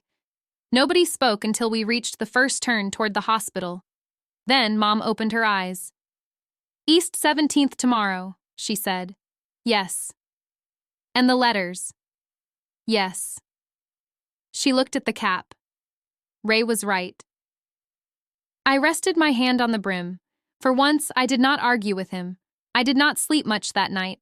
Marcia drove us to the hospital first because Denise would not let Mom go anywhere until her oxygen and medication schedule were checked. Mom argued from the back seat for 3 exits. "I'm not made of paper," she said. Denise said, "No, you're made of stubborn." Mom made a tired sound. "That costs extra." It was the first joke she had made all night. I sat beside her with Ray's cap on my lap. The garment sleeve lay flat against my shins. Every time the car passed under a streetlight, the plastic caught a white stripe and let it go. Marcia kept both hands on the wheel. She did not talk like a lawyer then. She talked like a woman who had driven too many families through the same dark. "Aaron," she said, "tomorrow morning matters." "I know." "Dana may try to reach the house before you. She won't find anything there." "She may still try." Mom opened her eyes. "She doesn't have a key." Marcia looked at her in the mirror. "She did last month." Mom went still. I turned my head. What? Marcia exhaled. That came up in the care review. Dana requested lock access for emergency visits. Mom's voice changed. She changed my locks? She signed for a keypad. Mom stared toward the windshield. Without asking me. Denise said, "We need to confirm before we assume." Marcia nodded. "Yes, we confirm." I looked down at the cap. A clean record was useful only if somebody could still get to it. Ray had believed in duplicates. 2 keys, 2 receipts, 2 copies of anything that mattered. He had not trusted weather, banks, or people who smiled too long. "Ray kept a spare," I said. Mom looked at me. "Where?" "In the toolbox under the basement stairs." She gave one small nod. "Still there." Marcia turned toward the hospital road. "Then tomorrow starts at East 17th. "No," Mom said. Denise looked over. "Marie." Mom lifted one finger. "No hospital tonight. Your pulse was high. I'm upset, not dying." "Marie." Mom's tone got sharper. "I spent months being managed. I'm done." Marcia slowed at a red light. "Mrs. Calder, I can't advise skipping care." Mom looked at me. "Aaron." I knew that look. It was the look she gave Dad when he tried to put snow chains on the Buick in April. She had made her decision. She wanted one person to say it was still hers. I said, "We can stop at urgent intake and leave if they clear you." Short stop. Short stop. Denise sighed. "I'll call ahead." Mom closed her eyes again. That's acceptable. It was not a victory. It was a line. After months of Dana speaking around her, Mom had put a hand on the table and moved the table. At the hospital entrance, the night air smelled like hot pavement and cut grass from the strip by the curb. Denise went in first. Marcia helped with the chair. I carried the cap and sleeve. A clerk at the desk knew Denise. She glanced at Mom's name and then at the screen. "Mrs. Calder, I see Dana Voss listed as primary contact." Mom said, "Remove that." The clerk hesitated. "I'll need documentation." Marcia stepped forward. "I have verification pending and a revocation note from tonight." The clerk looked relieved to have rules. "I can scan that." Mom said, "Add Aaron Calder." The clerk typed. "Relationship?" Mom looked at me. "Daughter." The word landed harder than Major had. The clerk asked, "Phone number?" I gave it. Mom watched her enter each digit. "Read it back." The clerk did. Mom nodded. Denise checked Mom's vitals while Marcia scanned forms. A nurse with tired eyes checked the numbers and asked 3 questions. Mom answered all 3 wrong because she was angry, then corrected herself because she was not helpless. "What year?" the nurse asked. 2026. "Where are you?" "Spokane." "Who is president?" Mom gave the name, then looked at me. I hate that question. The nurse smiled without showing teeth. Most people do. At the end, she said Mom could go if Denise stayed with her overnight and if we brought her back for morning labs. Mom agreed too fast. On the way out, the clerk called after us. "Ms. Calder?" I turned. She held up a printed sheet. "Contact update. You should check it." I read it under the desk light. Aaron Calder, daughter, authorized. Not primary yet, but present. Small words, new footing. I folded the paper and tucked it into my jacket pocket. Mom saw. "Keep that." "I will."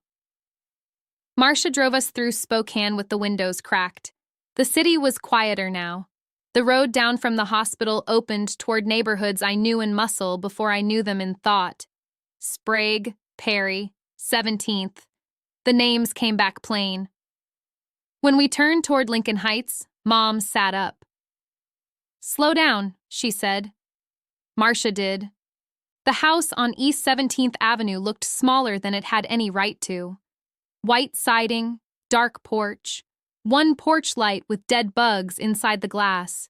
The maple out front had grown wider.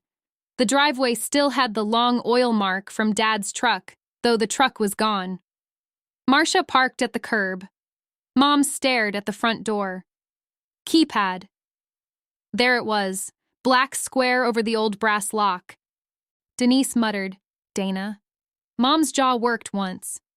She said the old key stuck. I got out and walked to the porch. The boards complained under my shoes. I tried the knob, locked. I tried my old key because some part of me needed to see the truth. It did not turn. Marcia came up behind me. "Don't force it." "I won't." I went around the side gate. It stuck near the latch. I lifted it the old half-inch and it opened. That memory made my throat tighten. The back door had the same keypad. I stood there for a second. Then I went to the basement window well. Denise called from the sidewalk. "Aaron?" "I'm checking Ray's habit." The window was painted shut from the outside, but the old vent grate beside it still had 2 loose screws. Ray had left them that way because he never paid a locksmith for a problem a screwdriver could insult. I used my house key as a lever and lifted the grate enough to reach inside. The spare key was not there. I felt along the inner ledge. Dust, cobwebs, no tape, no key. My first thought was simple. Dana had found it. Then my fingers hit a small metal washer wired to the back of the ledge. Ray would never tape a key where a child could find it. He would wire a washer and hang the key deeper inside. I pulled once. The key came up on a piece of old speaker wire. I almost laughed. I did not. I unlocked the basement door and stepped inside. The smell hit me first. Laundry soap, furnace dust, old wood. Home can accuse you without raising its voice. I turned on the stair light and opened the front door from inside. Mom was waiting on the porch. "Ray?" she asked. "Ray," I said. She closed her eyes for a second. "Show off." Denise wheeled her in carefully. Marcia followed with the bags. The living room had been rearranged for a chair path, but badly. One rug curled near the corner. A side table blocked the route to the hall. A stack of charity brochures sat on Dad's old recliner. Home Front Welcome Fund. Caring when family cannot. Mom saw them. "Throw those out," Marcia said. "Photograph first." That was the lawyer again. I took pictures with my phone. Brochure fronts, back pages, donation code. Dana's name under Director of Community Outreach. Mom read the title aloud. "When Family Cannot." Her voice went flat. I picked up the stack and set it on the table. "We keep it for tomorrow." "Tomorrow," Mom said. "I want my letters." "So do I." Denise took Mom toward the bedroom. "You need sleep." Mom pointed toward the hall. "The blue quilt." "I know." "You don't." "I'll find it." Mom looked at me.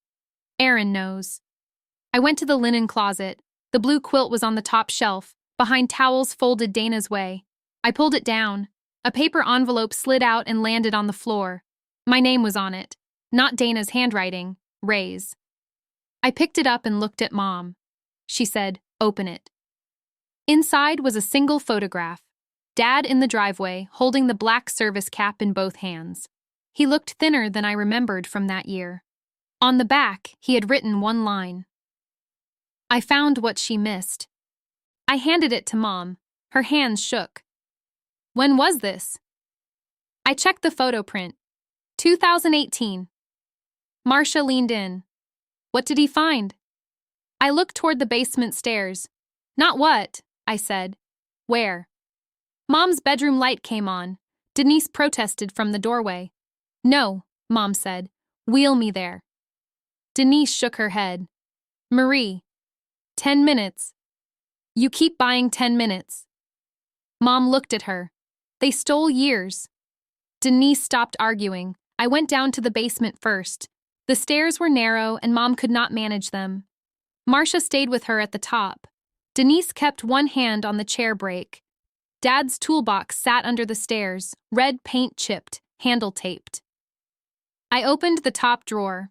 Wrenches, sockets, A pencil stub? Nothing. The second drawer held rags and a coffee can full of bolts. The bottom drawer stuck. I pulled hard. It opened with a scrape. Inside was a flat metal panel I had never seen. It looked like the drawer bottom. It was not. There was a washer in the corner. Same trick as the key. False bottom. I lifted it. Underneath sat a brown file folder wrapped in a plastic grocery bag from Rosaires. Ray had written on the folder in black marker, Aaron, not for Dana. I stood in the basement with that folder in both hands and did not move. Mom called down. What is it? I swallowed. Dad kept another file. Marcia said, bring it up. The folder was thin, too thin for 14 years. That made me careful. Ray had not kept everything there.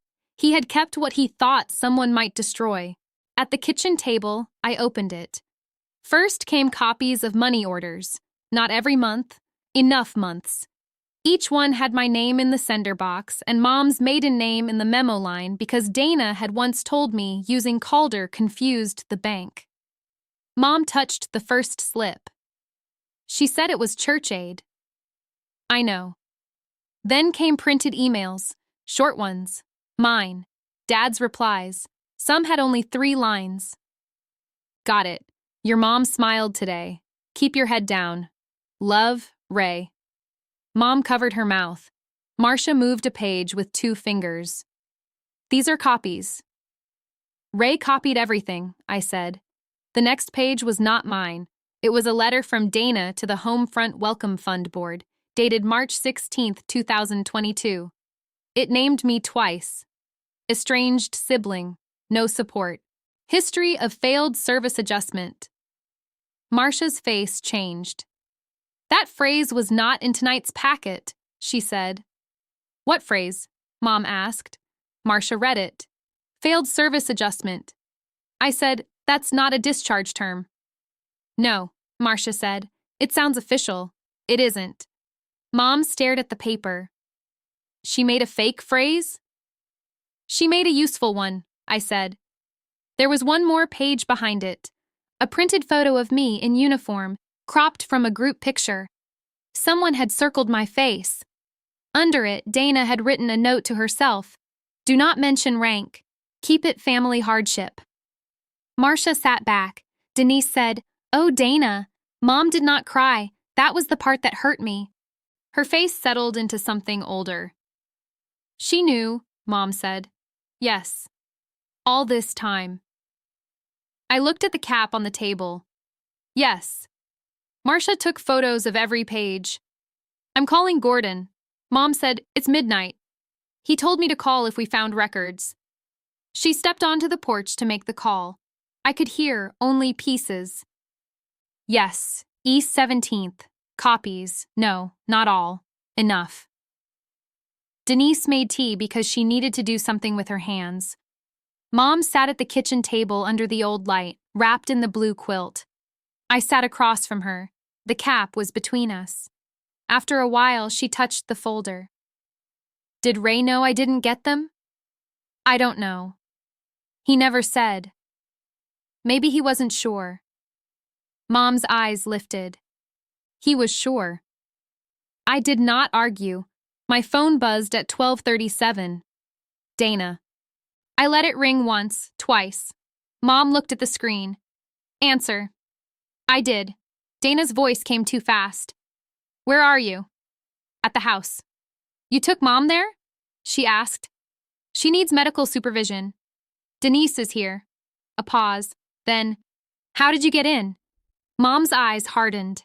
I said, Ray's spare. Dana breathed out. Of course. Bring the letters tomorrow. I will. Bring the originals. I said I will. Mom leaned toward the phone. Dana. Silence. Then Dana said, Mom, why is there a keypad on my door?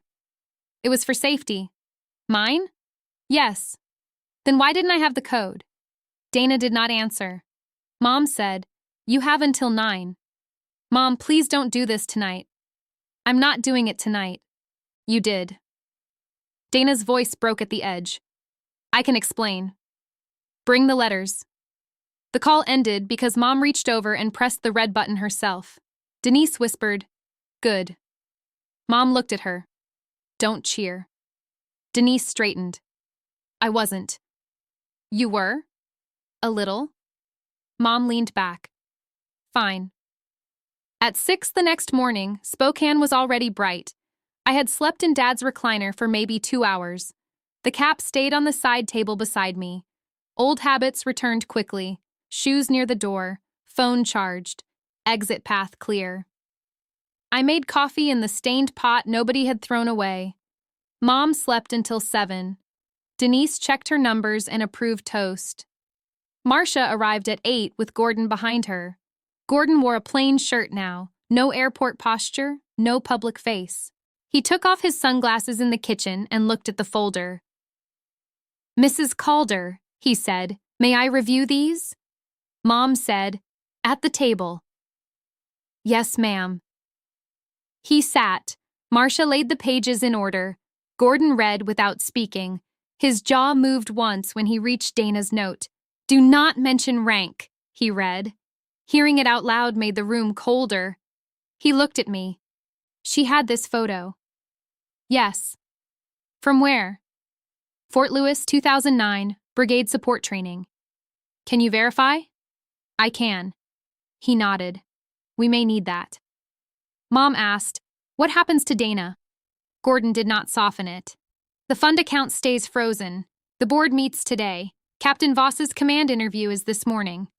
Your care paperwork is paused pending your signature." "My signature," Mom said. "Yes." She sat taller. "Good." A car door closed outside. Dana had arrived alone. She came up the walk carrying a plastic storage bin with a blue lid. She wore jeans and a white blouse, not the polished airport dress. Her hair was tied back badly. She looked smaller in daylight. Not innocent, smaller. I opened the door before she knocked. She looked past me. "Is Mom okay?" "Ask her." Dana stepped inside and saw Gordon at the table. "Why is he here?" Mom said, "Because you're here." Dana's eyes went to the folder, then the brochures, then the cap. "You went through Dad's toolbox," she said. I said, "He labeled it." Dana set the bin down hard. "Those are private." Mom said, "Mine?" Dana looked at her. "Some." "Aaron's?" Dana did not answer. I took the lid off. Letters, cards, envelopes with APO stamps. Some had been opened cleanly, some were torn at the corner, some had never been opened at all. Mom made a sound that Denise answered by stepping closer, but Mom waved her back. I picked up the top letter. Germany, 2014. My handwriting. Mom's name. Unopened. Dana whispered, "I couldn't give her that one." I looked at her. "Why?" "You sounded fine." "I was. You weren't supposed to be." The room went silent, not quiet. Silent. Mom said, "Say that again." Dana's face went pale. "I didn't mean it like that." Gordon said, "How did you mean it?" Dana looked at him, then at Owen, except Owen was not there. That was the first time I saw how much of her confidence had been borrowed. She sat down without being asked. "She was supposed to need us," Dana said. "Or stay gone. I know that sounds awful." "It is awful," Mom said. Dana nodded. "I know." Marcia pointed to the bin. "Are these all of them?" "Yes." Dana. Dana shut her eyes. "There's one more file." I waited. "At my house." Copies of the fund materials. Gordon leaned forward. "Bring them." "I can email them." "Bring originals." Dana laughed once, weak and empty. "That's what everyone says now." Mom touched the unopened Germany letter. "Why this one?" Dana looked at it. "Because you wrote about Dad," she said. My hand stopped. Dana kept her eyes on the table. "You said he sounded tired on the phone. You said he should go to the clinic. You said he wouldn't listen if Mom said it, but maybe he'd listen to a mechanic from his VFW post." Mom stared at her. You never told me. No. Ray was having chest pain. Dana's voice was very low. I know. I set the letter down. That was not a new surprise document. It was an old letter doing what letters do. It put time back in order. Mom's lips trembled. You let me think Aaron didn't call. Dana cried then, quietly. No performance, no audience left for it. I was angry, she said. Mom said, so was I. I thought if you saw she cared, you'd want her more. Mom looked at her older daughter for a long time. Dana, she said, love is not rations. Dana covered her eyes. I did not comfort her. I also did not enjoy it. Those two things can live in the same room. Gordon's phone buzzed. He stepped away, listened, and came back with a different face. Captain Voss has been placed on administrative hold, he said. Dana lowered her hands. Owen. Pending review, he's cooperating. Dana's shoulders dropped. Marcia said, the charity board? Emergency meeting at 11. They want Mrs. Calder present by phone. Mom said, no. Gordon frowned. No? I'll be there. Denise said, Marie. Mom looked at me. Can you get me to the office? What office? Gordon answered. The fund uses a conference room near the airport business center. Same building as the donor luncheon. Dana said, Mom, don't. Mom's voice stayed level. You used my name in public. I'll remove it in public. I looked at Denise. She was already checking her bag. Wheelchair, medication, water, 30 minutes max. Mom said, 40, 30, 35. Denise pointed at her. Don't negotiate with a nurse. Mom looked at me. She's bossy. She's correct. Mom sighed. Fine. Dana stood. I'm coming. Gordon said, You're expected. She looked sick. At 10:50, we were back near Spokane International. Not at baggage claim this time, but in a glass-walled conference room attached to the business center. Through the far windows, I could see the airport road and a sliver of terminal roof. The same place, different table. 6 board members sat with folders. None of them looked cruel. That did not make them clean. Sometimes harm is done by people who like tidy stories and never check the math. Owen was there in uniform, seated apart from Dana. Colonel Marcus Bell stood near the wall with Harlan. Bell had not come for theater. He had come because his unit's name was on Dana's materials. Private Lasky sat in the back row, stiff as a new chair, probably assigned to carry files. His patch was still straight. Dana sat at the end of the table. She did not look at anyone. The board chair, a woman named Elaine Porter, opened a folder. Mrs. Calder, thank you for coming. Mom said, Don't thank me yet. Elaine blinked. Understood. Marcia placed the home front brochure on the table, then the copied letter, then Dana's note. Do not mention rank. Keep it family hardship. No one spoke for a few seconds. Elaine looked at Dana. Is this your writing? Dana's mouth opened. Owen said, Answer. Dana flinched, but she nodded. Yes. Elaine asked, Did you know Aaron Calder retired as a major? Dana looked at me. Not at first. Belle said, At first? When? Dana closed her eyes. Before the second campaign. Elaine turned a page. The second campaign raised $12,000. Gordon said, Correction, $12,840. Dana whispered, Most went to care. Mom said, Most isn't all.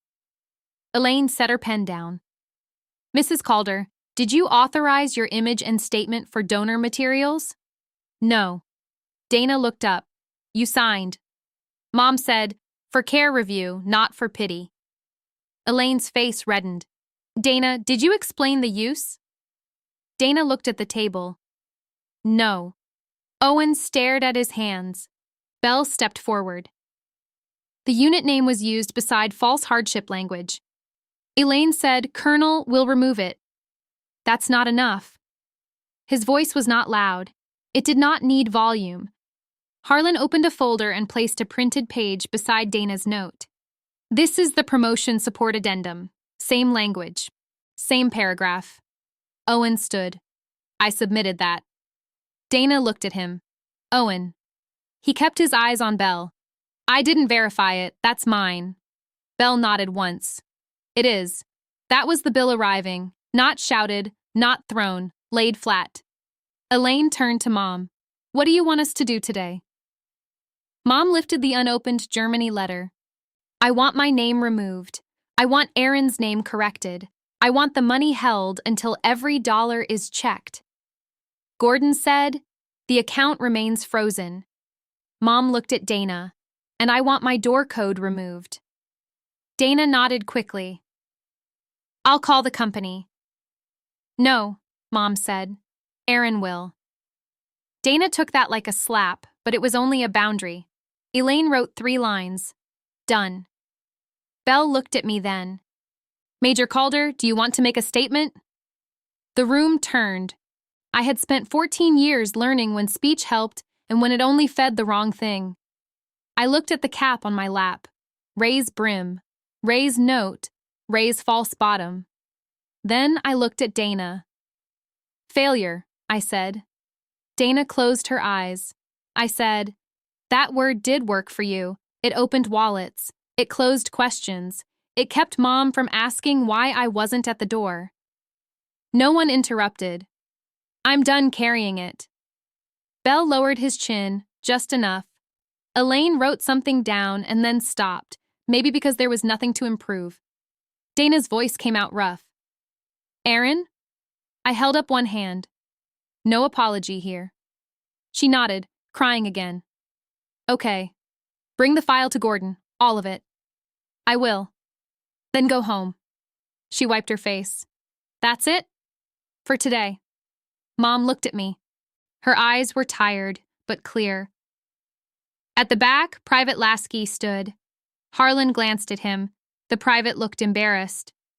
Sorry, First Sergeant. Harlan said, Why are you standing? Lasky looked at me. Because she said she's done carrying it. No one laughed. Belle did not correct him. Harlan looked at the young soldier for a long second. Sit down, Private. Yes, First Sergeant. He sat, but the point had already landed. The meeting ended with signatures. Not ceremony. Signatures. Elaine signed removal of Mom's statement. Gordon signed receipt of the folder. Dana signed a freeze acknowledgement with a hand that shook so badly Marcia had to move the page once. When we left the conference room, Owen waited by the hall. Major Calder, he said. I stopped. He looked older than he had at the airport. I should have asked before I used your family history. Yes. I'll tell the board and command that. Good. Dana stood a few steps behind him. She did not move closer. Mom rolled beside me. Owen. Yes, ma'am. You look after your own name now. He nodded. I understand. She looked at Dana. So do you. Dana whispered, Yes. Outside, the airport noise met us again. Wheels on tile, door chimes. A boarding call too muffled to matter. The same building had held the insult, the salute, and now the paperwork that removed the lie from its chair. Private Lasky came out carrying a box of files for Harlan. He stopped when he saw me. Major, he said. Private. He shifted the box against his hip. My squad leader said standing without orders was dumb. Harlan, 10 feet behind him, said, I said premature. Lasky went red. Premature. I almost smiled. Both can be true. Yes, ma'am. He looked at the cap under my arm. I called my mom last night, he said. That surprised me. Good. Told her I got corrected by a major at baggage claim. And? She asked if my patch was straight. Harlan muttered, Smart woman. Lasky stood a little taller. It is. I looked at his sleeve. It is. He nodded once, satisfied by a thing done right. Mom watched him go. He'll be fine. Maybe. He says yes, ma'am, too much? That can be fixed. Denise brought the car around. Marcia went ahead with the paperwork. Gordon stayed behind with Belle. Dana remained near the conference room door, holding nothing now. Mom touched my wrist. 1 minute. I wheeled her toward Dana. Dana looked terrified of us both. Mom said, "You'll come tomorrow at 10. Dana nodded. For what? To read letters? Dana's face broke open. You want me there? I didn't say that. Dana swallowed. Mom said, "You'll sit, you'll listen, you won't explain." Dana nodded again. Okay. Mom looked at me. Aaron decides how long. Dana's eyes moved to mine. I said, 10 to noon. That's all? That's first. She took a breath. Okay. I could see the apology waiting in her mouth. She wanted to spend it. She wanted it to buy relief. I said, not here. Dana closed her mouth. That was the small redemption I could give her. A place where apology would not be used as a performance, a time, a chair, a limit. Outside, July heat was waiting again. Denise helped Mom into the car. I folded the chair and placed it in the trunk. The cap stayed with me. It did not leave my hand. Marcia asked, "Back to East 17th?" Mom answered before I could. Home. We drove away from the airport in full daylight. Spokane spread out ordinary and bright, with traffic on the arterials and sprinklers ticking in small yards. Mom fell asleep before we reached the hill. Her hand found my sleeve without opening her eyes. At the house, I called the lock company from the kitchen wall phone because Mom insisted that phone still worked. It did. The technician came just after 2. He removed the keypad and put in a plain lock with 3 keys. He handed them to Mom. She looked at the keys, then gave one to Denise and one to me.